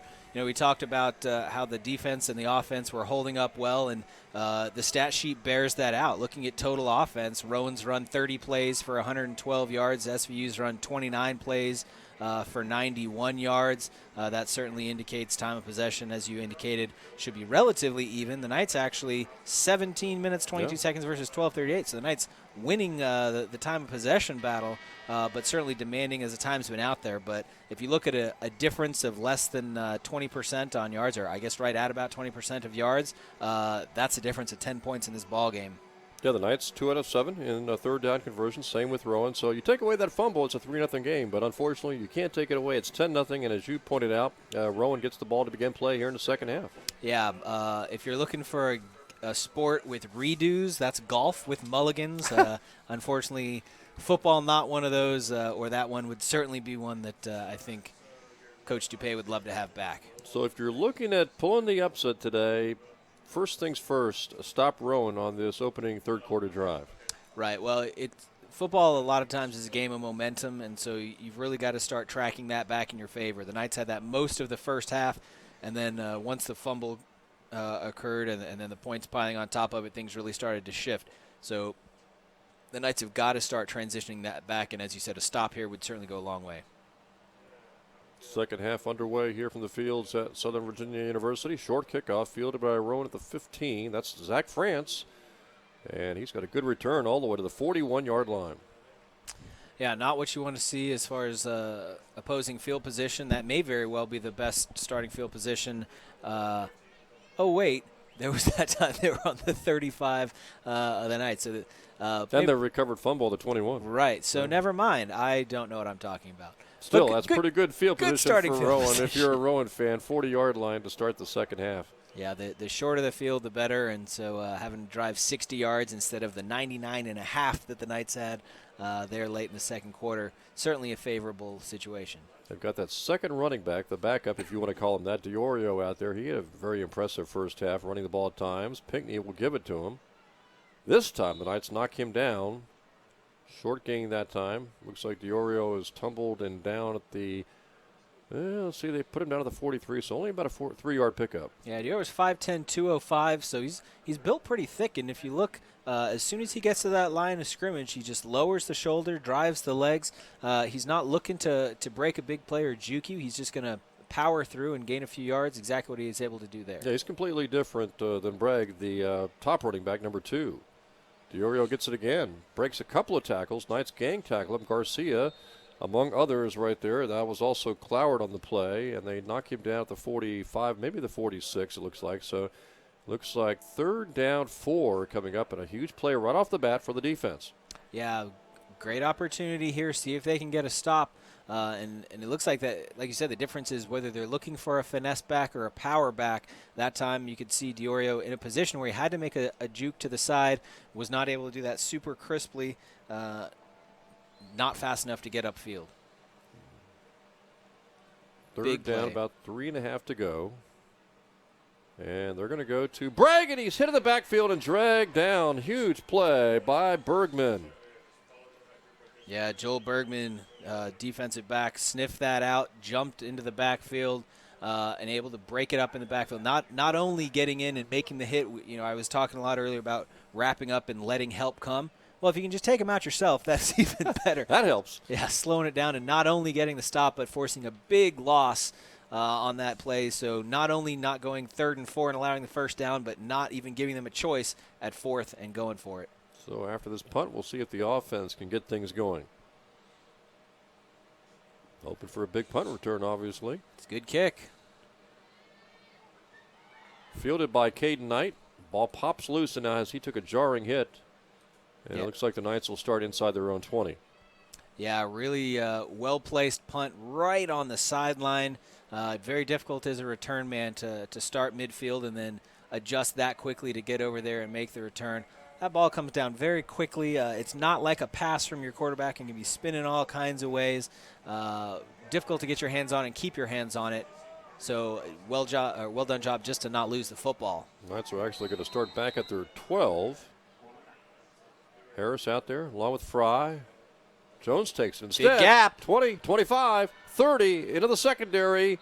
And Ty Jones all the way to the 37-yard line for a 25-yard gain. Boy, and talk about toughness. He took a shot right there on the end, but his shoulder was not on the turf for more than a second before he's popping up, back to the huddle. Let's go.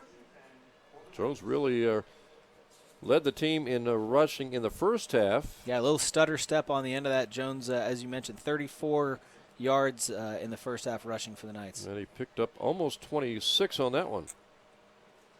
So the Knights change the field position game a little bit, keep this going with a first down. Now it's Fry up the middle, and Fry picked up a couple to the 40 before he shoved backwards. When we talk about momentum, a big gain like that to start the second half should certainly light the fires underneath the Knights offense, saying, look, guys, we can do this. 10 points is a very surmountable lead, especially if they can put one in the barn on this drive.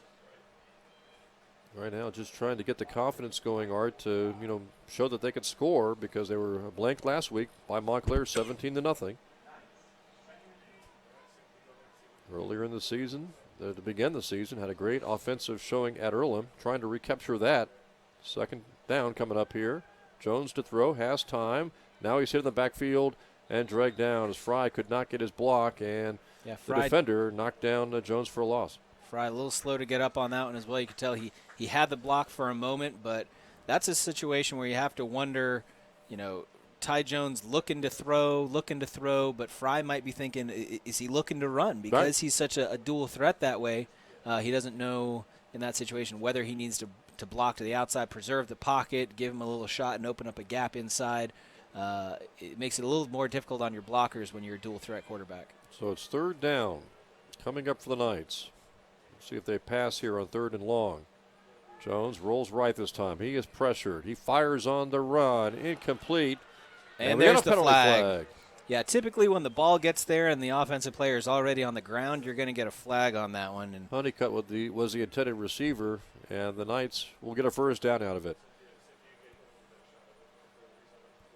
Yeah, and it's plays like that the Knights have relied on throughout the season offensively a little bit. Penalties to keep the drive alive. Rowan has done very well so far today not doing that, not committing penalties, but a penalty at a crucial time will keep the drive alive for the Knights. Would love to see them not look that gift horse in the mouth, take it, drive downfield, and score some points. This really would be something if the Knights could take it down and score to make it a 10-7 ball game, and this would really be interesting in the second half. Yeah, all bets are off if you can close it down to a one-score lead. After the penalty, Jones hands off straight ahead, and a good gain for the Knights. Yep, just a few yards at a time. Stay on schedule. And just keep wearing down that defense. Got it to the 44 of Rowan.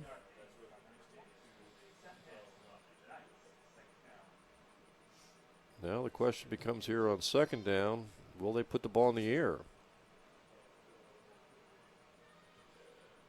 They have Beatty over to the left. And Jones under center this time. It turns, hands the football off straight ahead. Another short gain, maybe a yard, close to the 43-yard line. Well, and this is where gains of 1, 2, and 3 yards per play are not going to get it done. They've got to get some kind of gap to get 2, 3, 4 yards to stay on schedule. That resetting the downs is so important in an offense like this, where explosive plays are not really in the design. 3rd and 7, 42-yard line. Possible 4-down territory. Jones pitches the ball. Nayalahi good gap. Got down to the 35. Smart play that time by Jones. I think he may have the first down. If he's shy, it's inches. And it would be a very makeable 4th down, but it's a first down for the Knights. Huge run. Yeah, smart play by Jones. He kept it and kept it and kept it, and finally sucked the defender in, and then pitched it out to the open man.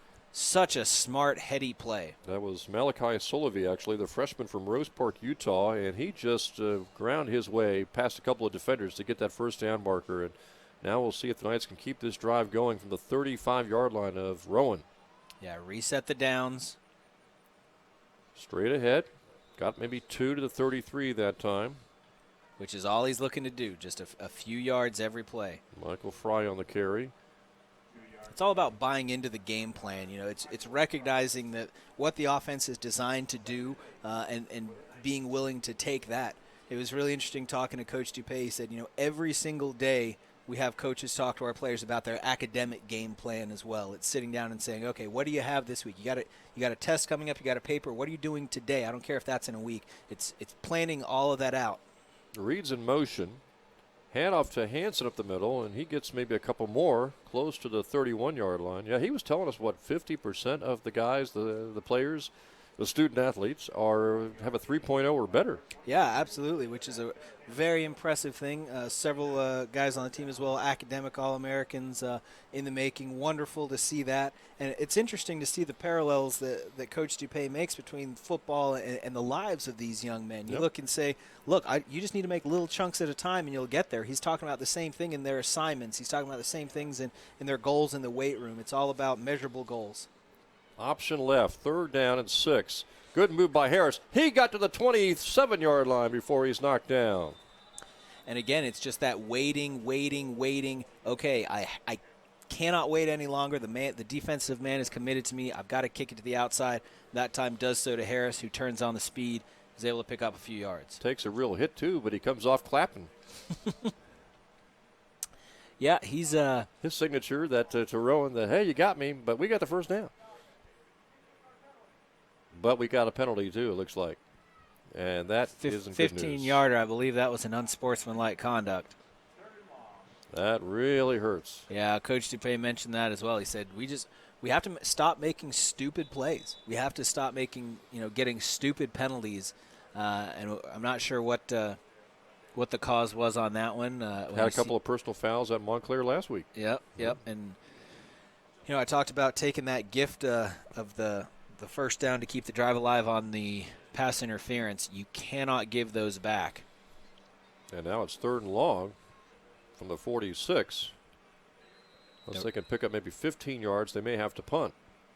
And they pitch the ball to Solovey.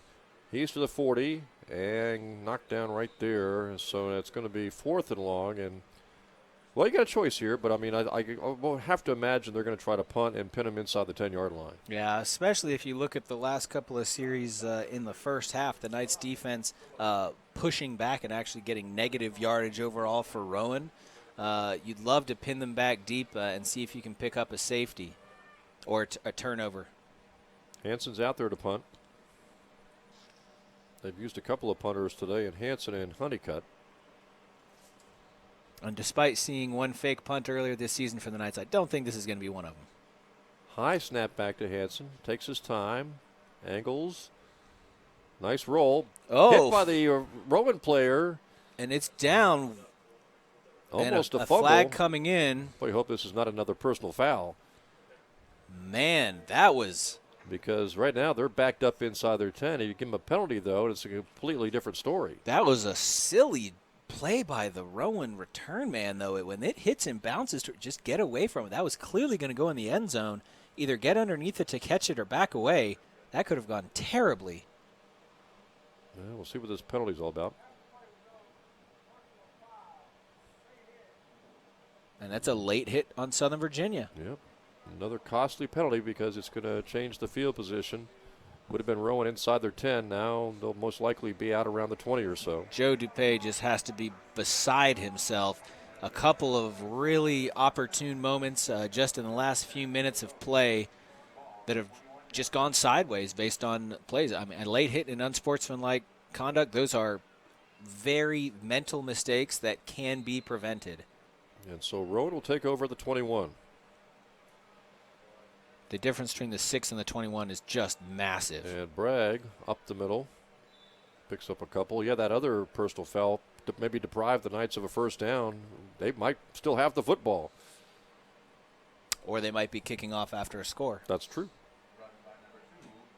Well, and when you're playing an opponent who is athletically perhaps superior or who's expected to win that game, you have to win the mental war. You have to avoid those penalties, and the Knights unfortunately struggling to do so at the moment. And Pinckney on play action wants to throw, fires, got a receiver now. He waited for that receiver to come open, and it's Rowan with good field position now as the catch is made by Waller, and the Knights will be back on defense on their side of the field now with Rowan close to the 50-yard line. You talked about, I'm not sure that Rowan is athletically superior, but I know that Coach DePay talked about this with these personal fouls. The Knights still trying to, at least I guess some of the players, trying to find a way to win, try to learn how to win. And Rowan has had a lot of success over the years. Mentioned their last losing season came 9 years ago, so some programs, I guess, have really built up success, and the Knights are looking to get there. Oh, yeah, and I'm confident the Knights will get there. It's a first-year coach, a first-year program,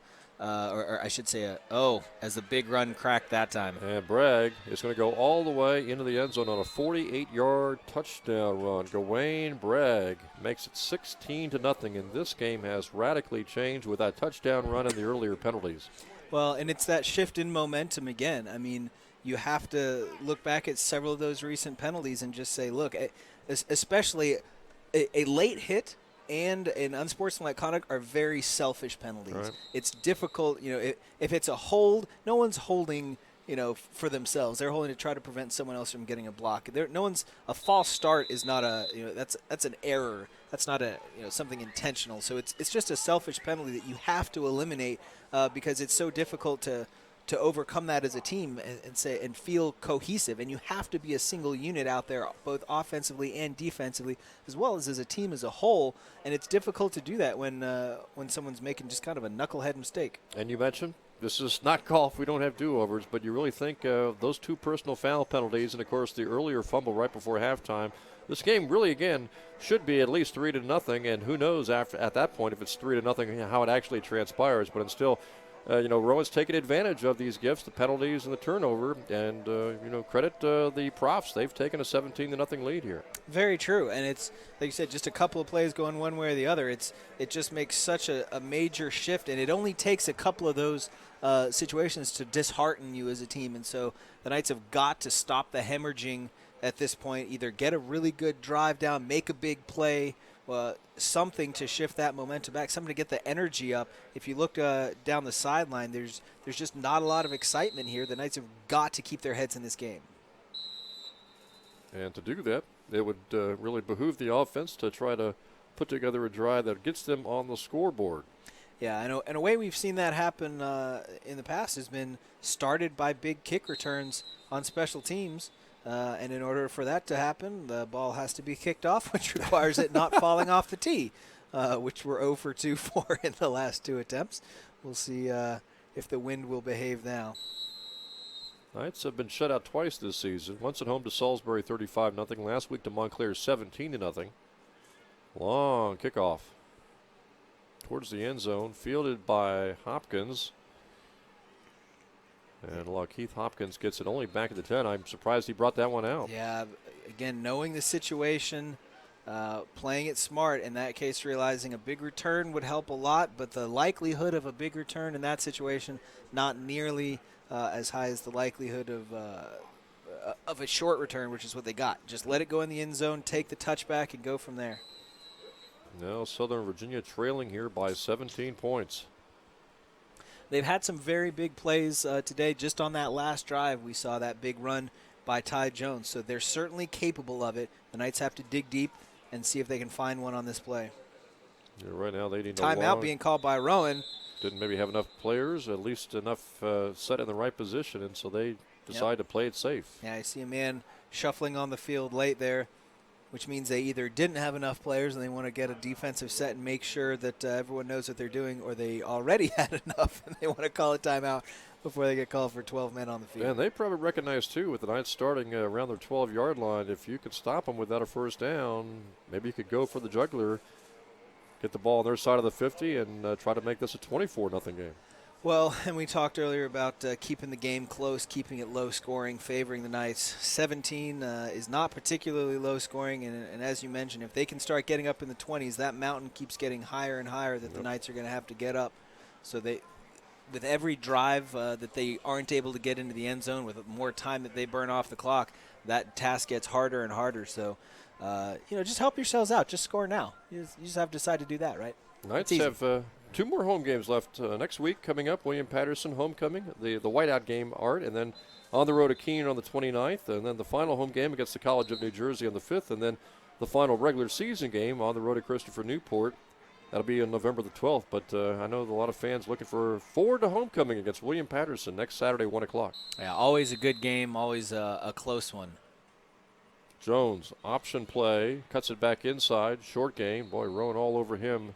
He has really taken some punishment today, and he picked up about a yard that time. Well, the offense has spent a fair bit of time on the field, and it seems like the big plays have energized them and have really sparked them to put forth additional effort. But it's that chicken and egg scenario. Do you wait for the big play and then get energized by that and then put in that extra effort, or do you do what you need to, which is put in the effort first to create the big play and then just kind of snowball off of that? Ball to 14. Knights need about 8 to get a first down and keep this drive going. Here's a blitz. Jones threw as he got hit from behind. Luckily, got that ball away. That was a blitz all the way, and Ty Jones rolling right, got away from it barely. Yeah, the pocket collapsed on him pretty quickly there. Smart play to head out, kind of swing out to the right-hand side there, but certainly not ideal, but he was able to get the ball away and avoid the sack. So now it's 3rd down and long, and you really need to pick up this first down, Art, because otherwise you're going to give the ball back to Rowan in pretty good field position. Yeah, and we've mentioned earlier, Hansen does a really good job of waiting for his team to get downfield for the stop, but not the longest punter in the conference. Fry right up the middle. First down, Knights, I believe. You got to the 28-yard line. That's a huge first down pickup by Southern Virginia. Well, and that's that spark we're talking about. You get the first down, okay. You move the sticks. Wonderful. What are you going to do with it now? And so they have to stay committed for this entire drive, not just a single play, not just a single set of downs, but you work on getting to where you push for an entire drive and get something on the scoreboard, and then it's great. Then when you grow the offense to being giving 100% for the whole quarter, a half, and then a game, the Knights very streaky. They're able to put up offensive stretches a little here and a little there, but not as consistent as they need to be. Hopefully they will be on this drive. Going back to Hansen that time for a short gain of 1. Yeah, they obviously would like to control the ball and control the clock, but down by 17, they really do need a score. If they are thinking about winning this game, coming back from a 17-point deficit, they almost have to score, I would think, on this possession. Yeah, or at least drive far down the field and pin Rowan back to try for a 3-and-out. And another handoff up there. Drive. This one's going to be about 7 yards this time for Hansen. Yeah, a lot of legs churning that time. You could see him really fighting for every yard, and that's the kind of thing that should inspire the guys around you.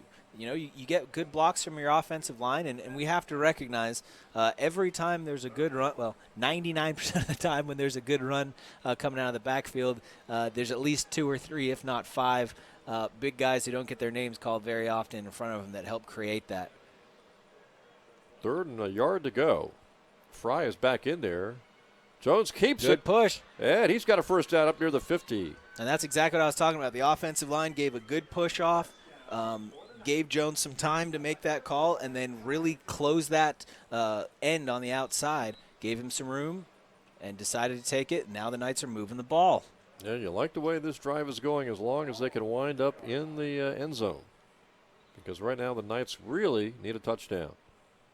Yeah, they need both the points on the board and the belief that they can get points on the board. It seems like that's something they're struggling with. So that'll be a huge thing in several ways. Hadn't scored since the first half of the Wesley game, so they have been shut out 8 quarters, I believe, straight now. Straight up the middle that time. About a 3-yard gain, and that's a good gain on first down. Healthy dose of up the middle, and it seems to be working for him. Yeah, Fry again, or make that Hansen this time.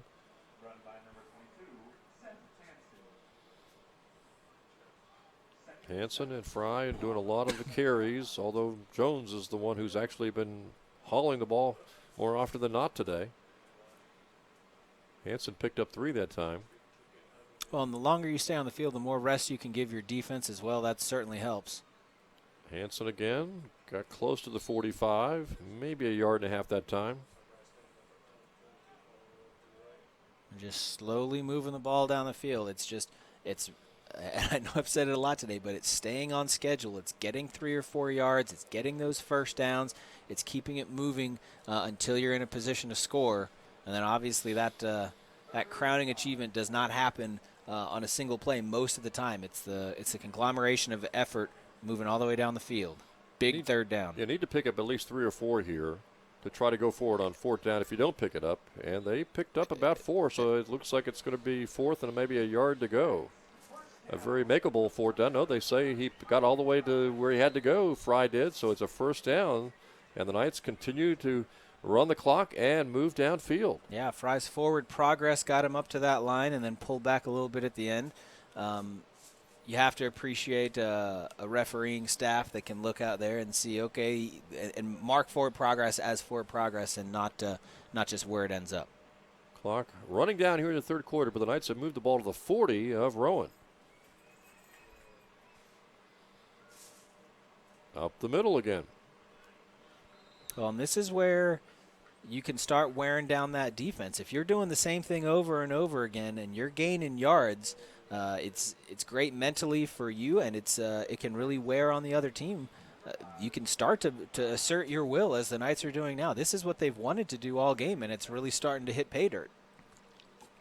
Picked up 3 that time, so it's 2nd and 7, 37-yard line, and just almost the 36 of Rowan. Hanson's the tailback now. This is where you throw a play-action pass in one of these next plays. Hanson lost ball the on football. The deck. Pick it up. Pick it up. And it looks like the Knights got on top of it. Looks like that was Harris and Jones battling for it, but I think the Knights have it at the 36, maybe the 35, in which case they'll gain a yard, but still, most important is holding on to the football. Both colored jerseys there, but it will stay with Southern Virginia. Oh. Hanson looked like he was trying to get extra yardage when that ball got ripped loose. Yeah, and fighting for yards is certainly a worthwhile endeavor, but not at the cost of potentially losing the football. Boy, that was started having flashbacks of a previous drive when something similar happened there. The Knights are going to have to take care of the football more than anything else they do in the rest of this game. They turn that ball over, and it's going to kill them. So Rowan got 1 score in that 3rd quarter, but the Knights will start this 4th quarter, are down by 17, but with the football on Rowan's side of the 50-yard line. And again, if you're thinking about making the comeback in this game, you've got to try to score a touchdown in this series because the Knights at that point would only be down by 10, and there really would be a chance for the Knights to make this 4th quarter comeback, but they really need to score some points on this particular series. Yeah, especially with the strength of the defense. They've shown the ability to get stops, and I think they've really shown the ability to stop big plays. So even if you slow them down, you don't necessarily need a 3-and-out if you do score on this drive, and if you can keep their gains short. You know, you can give up a 1st down or 2 and still have enough time on the clock to come back, but time is certainly wearing down. They've got to start putting it together soon. One of the reasons Rowan's on top here is 17-0 is I don't believe they have any turnovers today. I think you're right on that, Jim. They had 1 fumble but recovered it themselves. The Knights have had several fumbles, have only lost, I think, 2 now. But, yeah, you're right on that. And, of course, earlier, the personal foul penalties really hurt the Knights. So here we go, 4th quarter, ready to go. 3rd and 5, this is a huge down. Option, the pitch, goes to Reed, and he'll end up picking up, looks like about 3. Might be shy of the 1st down marker by a yard or so. And this is big decision time. I think if it's 4th and 1, I think you have to go for it. It's a little bit outside of field goal range. So I don't think that's on the table. Otherwise, you'd want to consider it. 17 points, obviously, is a 3-score game, and getting it down to 2. The last time they only needed a yard, they faked to Fry up the middle and then ran Jones on an option. Let's see if they do that again on 4th and short. Or if they give it to Fry. They do run the option. Pitch the ball to Solovey. He turns Got the some corner, room. and he's got the first down and more. There is a flag down. And he got down inside the 10, but maybe we'll see if a penalty is going to bring this one back. That flag is back, which is right in the area of holding. If that's the case, that will be a heartbreaker. Not sure that hold was absolutely necessary the way that Solovey was able to turn the corner like that, but who knows. This would be a big penalty against the Knights. No, Hey. it's against the Rowan Profs, illegal hand to the face. And the Knights are still alive, and that was a great run by Solovey. Yeah, absolutely. He needed one and got a lot more than that. The Knights now in their best scoring position they've had all day. First and goal, 3-yard line. Boy, what a momentum shift this has been. If the Knights can put this in there and cut the lead to 10, boy, that really ramps up the pressure on Rowan. Okay, let's see if they go to Fry or if Jones keeps it. Fry up the middle or Jones on the option. Jones over the right side, got hit near the 2, knocked backwards. Whoa. Whistles blow. That may have been a wee bit after the whistle there. That was Shaquille Lee, 6-foot junior. We saw him on film yesterday at the coach's office, and he's pretty aggressive, pretty athletic. Yeah, he got halfway into suplexing Ty Jones right there. And stopped just in time. Right. Of course, the personal foul takes you, from the 2 to the 1? Right. It's that automatic first down that's critical. But second and goal, 2 yards away. Knights trying to get on the scoreboard to get back in this game down by 17. Pitch to Solovey. Good block. He's in. What a great block that time by the receiver. Closing his man, going low. You don't have to knock him to the ground. You just have to stop him for a second. That was Beatty, I think. It was. Yeah. Coach Dupé talked about Beatty's blocking getting a little better, and it was sufficient there for the Knights to get in the end zone. And this is that excitement that you need to see, that life that the Knights recognize they have on the sideline. Get the crowd back into it, and now it's 17-6. And Sam Horman will try to make it a 17-7 game. So the Knights have plenty of time here, 13 minutes to work with in this fourth quarter, trying to narrow the margin down to 10. Well, there's so many elements of that were critical. The drive took quite a long time. We'll see what's going on.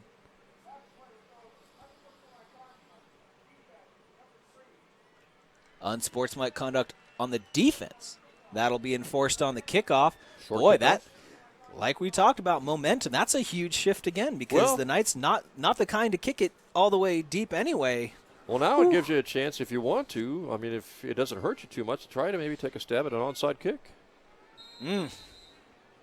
I think it might be a little too soon for that. If I were them, I'd kick it deep, see if I can pin them back there and get something out of it. Horman nails the extra point to make it 17-7. All depends on where you're kicking. If it's assessed on the penalty yard, it's assessed on the kickoff, and they try an onside kick, and the worst that can happen is the other team recovers around the 30-35. Of course, the other team knows that, so they might be extra especially cautious about that. It's true, but the Knights' defense has just had a long rest. That's what I was just pointing out before that play. They've been off the field for a while now, and they've got to be excited by the score. They got to feel some new life in them. So if they can step up and get a good stop there, you pin them deep, and all of a sudden you've got really good field position with a high probability. Well, last week the Knights played Montclair tough, only lost that game 17-0. It was 10-0 late in the game. Here, Knights have come back, put a score on the board to make it 17-7, and I'm sure for those knowledgeable New Jersey Athletic Conference fans, they see this score and maybe some might be astounded, but I would imagine the more knowledgeable ones recognize that the Knights football program is really on the rise and aren't surprised by this at all. Yeah, even the games that the Knights have lost, even the ones they've lost by fairly large margins, the score very rarely has reflected the caliber of play that they've put out. And again, you compare this to previous seasons, and the location may not be beautiful, but boy, the trend is. Well, last year was 59-0 Rowan. This year, 10 points in the fourth quarter.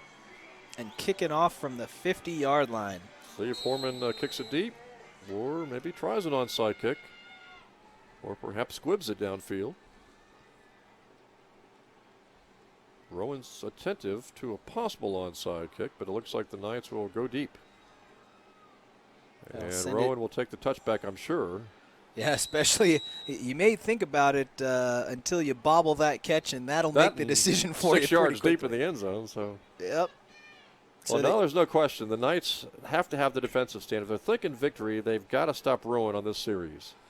Well, and they certainly can be thinking victory now. They've shown that they have the ability to drive all the way down. That was not one good play from the offense that got it in. That was not a fluke. That was a solid, concerted drive by the offense, all working together, putting that in the barn, that they show that they're able to do that. That's got to be a little bit alarming to a Rowan team that's only got a 10-point lead. And DiOrio is the starting tailback for Rowan on this series, with Pinckney, the junior quarterback, alongside. And they're going to go to DiOrio. He breaks it outside and picks up 5. Similar to a play he ran earlier where he designed to go in the 1 or 3 gap, goes up to the line, sees that's not an option, then bounces it to the outside. Takes a little bit of time to do that, though, so instead of getting a huge run down the field, he does gain a few yards but doesn't break anything big. So it's second down, about 5. Ball is put down just across the 30, near the 31-yard line.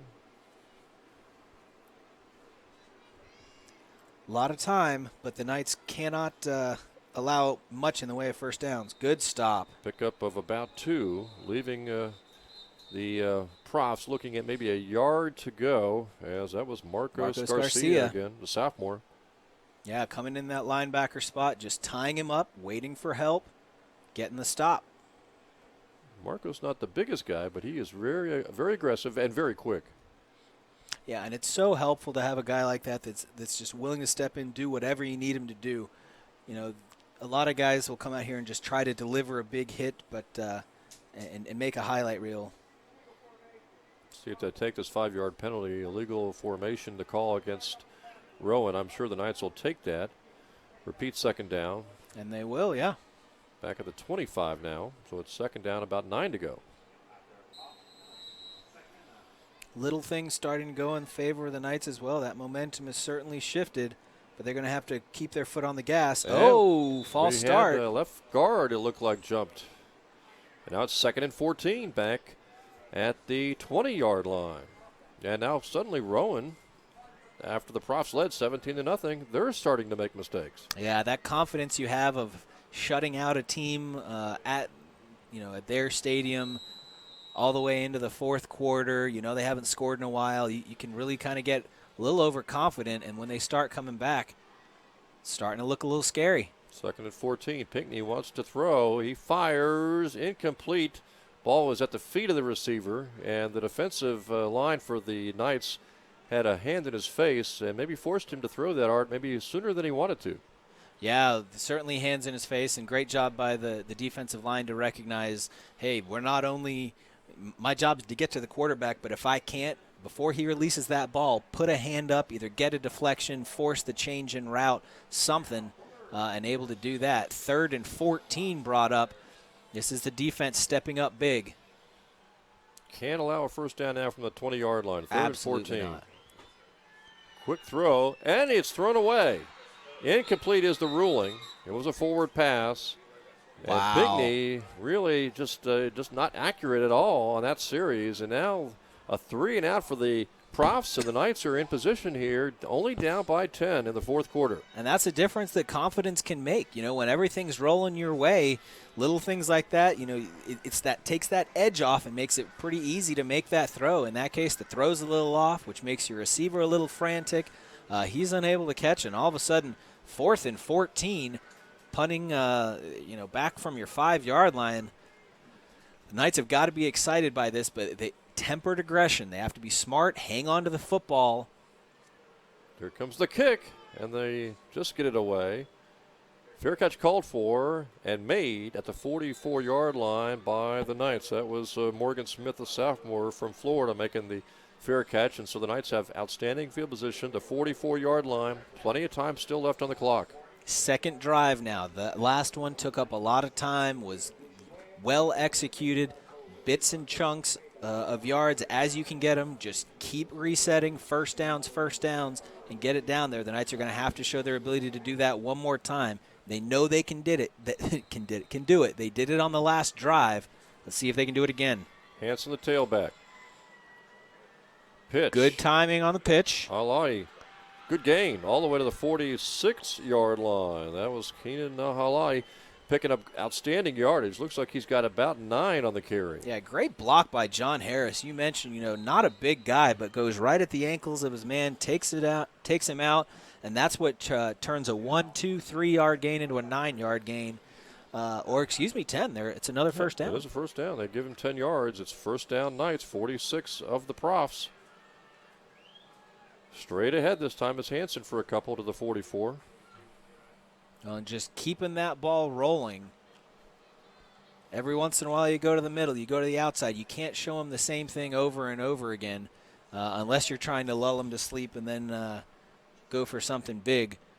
And something we did not see in the second quarter, allowing the Southern Virginia defense to take some breaths on the sidelines. Yeah, well, especially, we mentioned you get a good defensive stop and then one play later, a turnover, and you're back out. This is absolutely great. It snowballs both ways. A good offense gives some rest for a defense. And they hand off to Hanson. He's going nowhere. He's down to the 44, no gain. Now it's third down and 8. So they run Hanson twice into the middle, picks up 2 yards and 2 carries, and now the Knights are looking at third and 8. And they'll have a choice if they don't pick up a lot of yardage here to maybe go on fourth down or to punt again.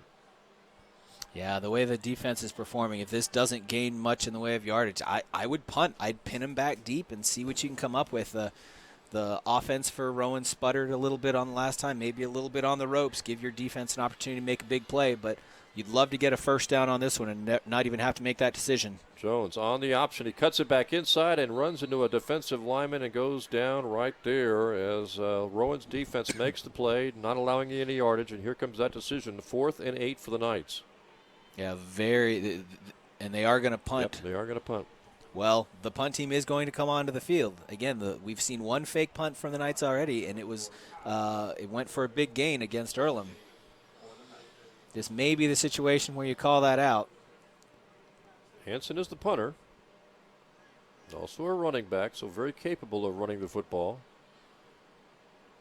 It is a punt. And the Knights will angle, trying to get Pretty it out short. of bounds. Short kick. Takes a little Rowan roll, and it's dead at the 28-yard line.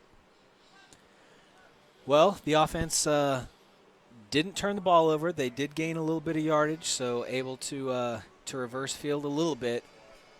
It kept the defense off the field for a little while, gave them some rest, so let's see if they can come in. The clincher would really be a turnover right now. If they can get an interception, and Rowan has not had a turnover today. Be a great time for one, though. Yeah, that would. Well, of course, you're a Rowan fan. Of course. Yeah, that would keep him on the ropes even more. Trips right. And Pinckney pitches the ball to Bragg. And Gawain Bragg still on his feet, breaks a couple of tackles and gets to the 36-yard line. So he picked up about 8, it looks like. Yeah, it was a good gain on that one, similar to what we saw early on the first drive from Rowan. They like that trips right formation. We've seen him run to that side, and we've seen him throw the screen pass. We've not seen much in the way of actual distance patterns out of it, which is what you traditionally see. 36-yard line, so it's 2nd and 2, 2nd and short here for the Profs. Pinckney will give it off to Bragg. He is hit by Garcia and others and pushed back. Neil Davis also there along with Clegg. Good defensive push. Now, this is where the defense for the Knights can start to say, look, the offense has not been particularly crisp for Rowan recently. You've seen the quarterback be off just a little bit, and so it looks like Rowan's game plan is staying to the ground. You can't fully commit to that, but you might be able to cheat just a little bit up on that and recognize that's where they're going to stick and gain an extra step. Looks like 3rd and less than a yard to go. It's a gamble, but the Knights are going to have to gamble with something soon. Handoff. And the Knights do a great job of jamming that up in the backfield. Now, that's exactly what I'm talking about. It's recognizing the likelihood of a pass right now, is low, and even if it does come through, they have not been successful passing the ball recently, so they gamble, they push in, and they're able to get a stop. Was a first down play, now second down. The ball's at the 38-yard line. Rowan obviously trying to run as much clock as possible here in the fourth quarter. Knights trying to get that ball back for the offense. Down only by 10 now.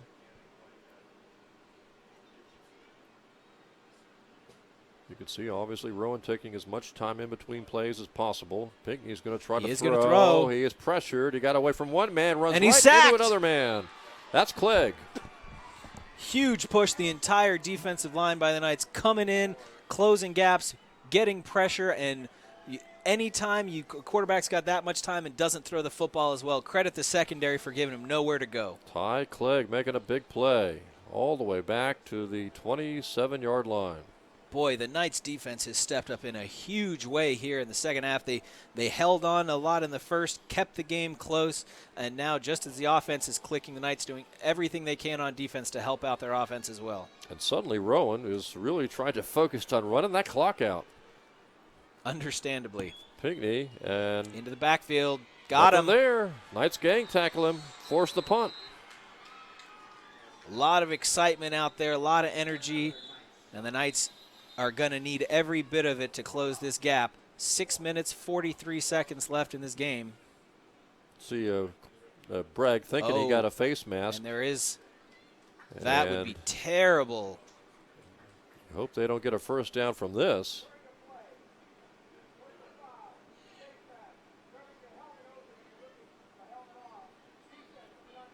And it is. It's automatic first down. It's the personal foul. Knights would have had a punt coming up, and instead a huge penalty.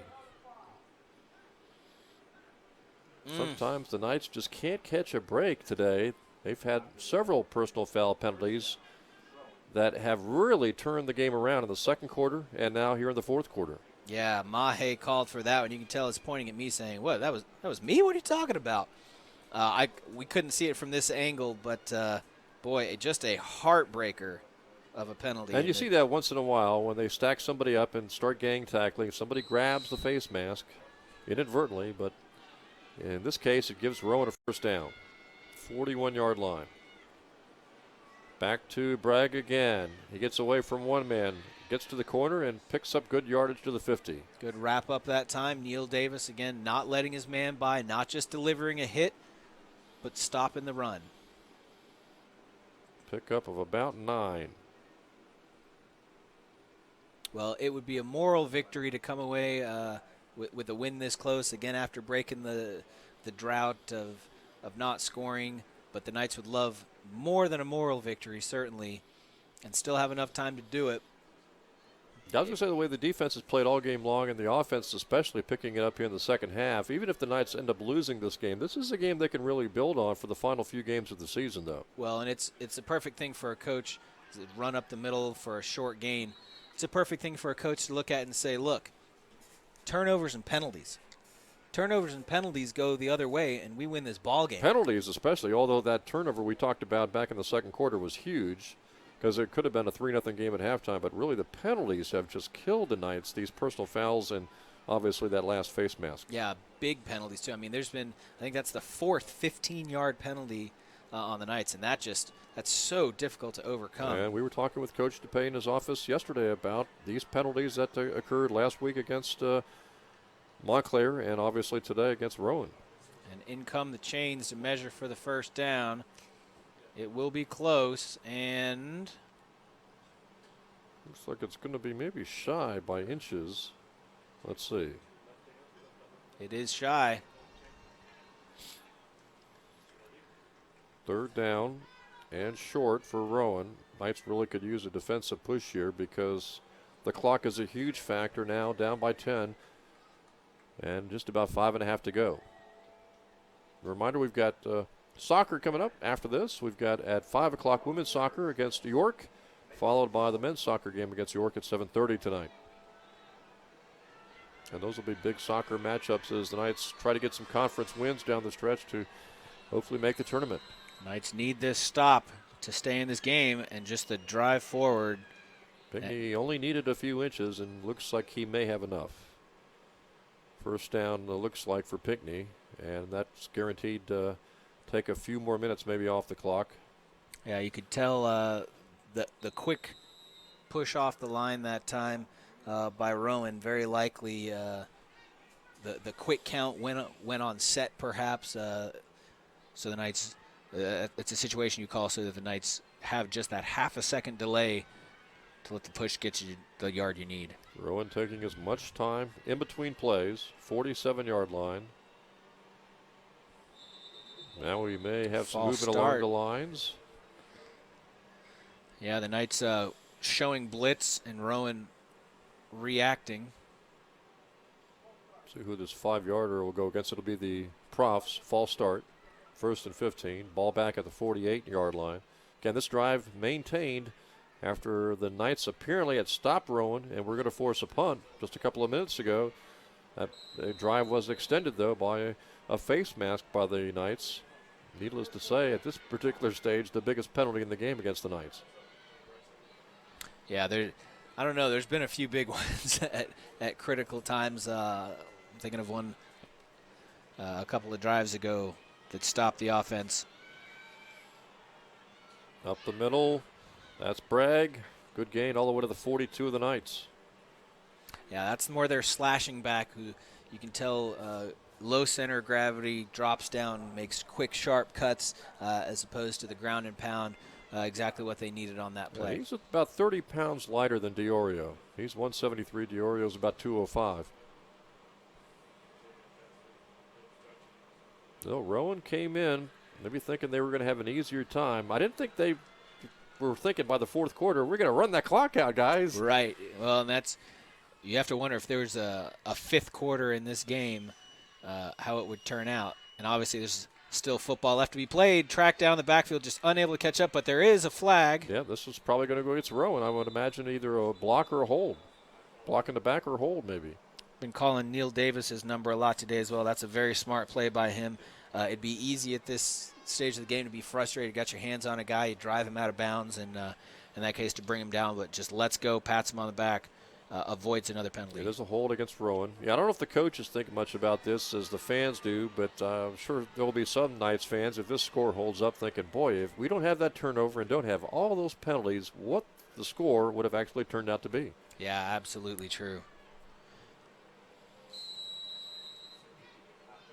Now Rowan looking at 2nd down and long from the 46-yard line. The Knights obviously trying to maybe get a turnover here, but the Profs are really looking up at that clock thinking, let's keep running the clock down. Yeah, Coach Dupay mentioned yesterday they'd have to play almost a perfect game in order to beat Rowan today. Showed a lot of respect for the program, for the players, for the coaching staff. Knew that this was going to be a very good team coming in today. And again, 3.5 minutes, 10 points is a lot can happen still. But if this score does hold up, you have to imagine he's not going to be pleased with the result, but I think he'll be heartened by the result to say, hey, if we needed to be perfect to beat them, that's pretty close. They've done a lot of things right today, I guess is the way we can look at it. 3rd down coming up for the Profs as we're down to 3 minutes left on the clock. 3rd and long. Trips right again. Watch that screen or the run to the right. Yeah, they're just going to play it safe and run the ball.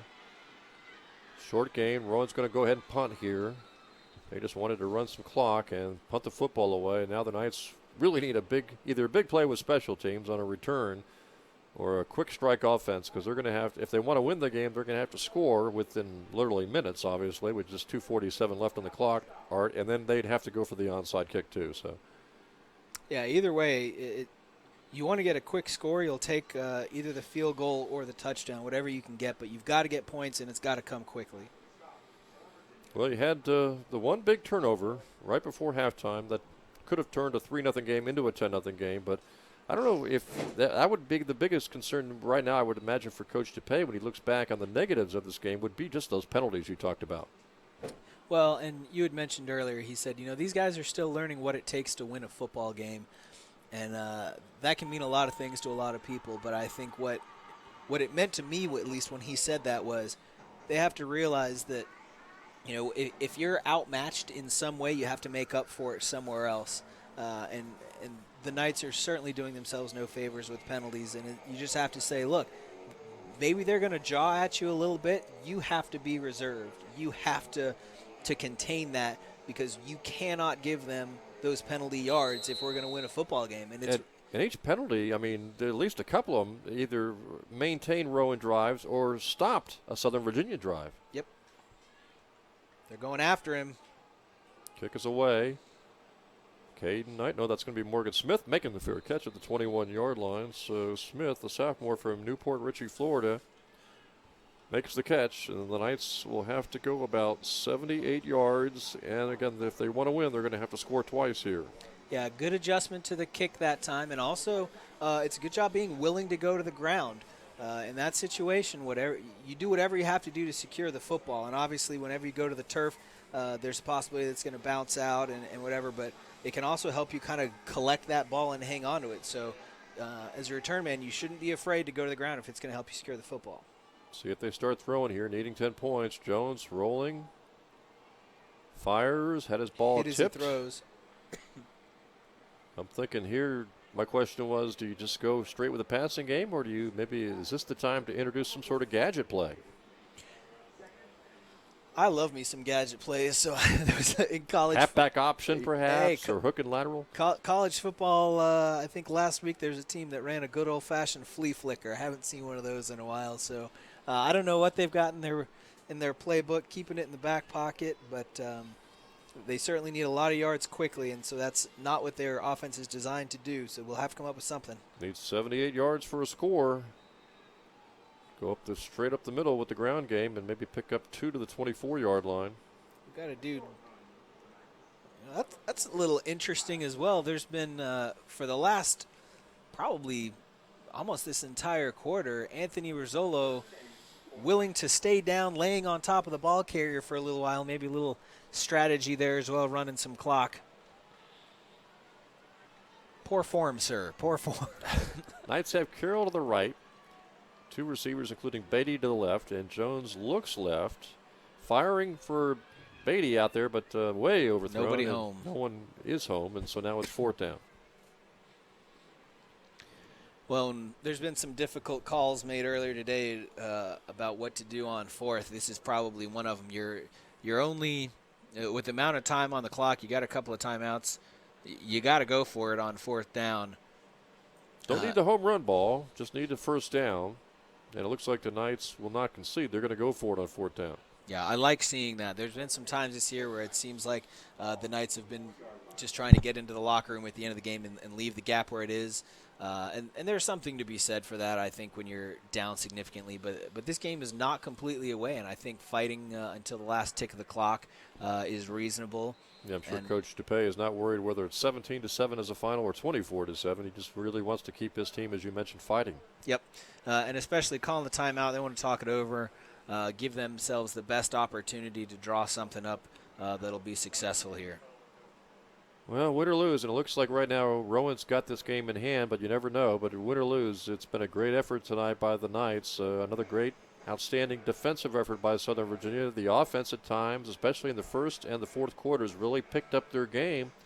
And these areas, if you can wipe out the penalties and start scaling back on those penalties and turnovers, this is a team that can certainly win some games in the New Jersey Athletic Conference down the stretch. Absolutely, and I think you said it well earlier, which is it's unlikely that Rowan came into this game thinking in the 4th quarter we're going to have to burn clock because the game would not be salted away at that point. You look at some of the other teams that the Knights have played this year compared to previous years, and I think it's kind of been similar that way across the board. This one, particularly, the Knights still in striking distance, but apart from that loss to Wesley, the Knights have really hung in pretty close games all the way down the stretch.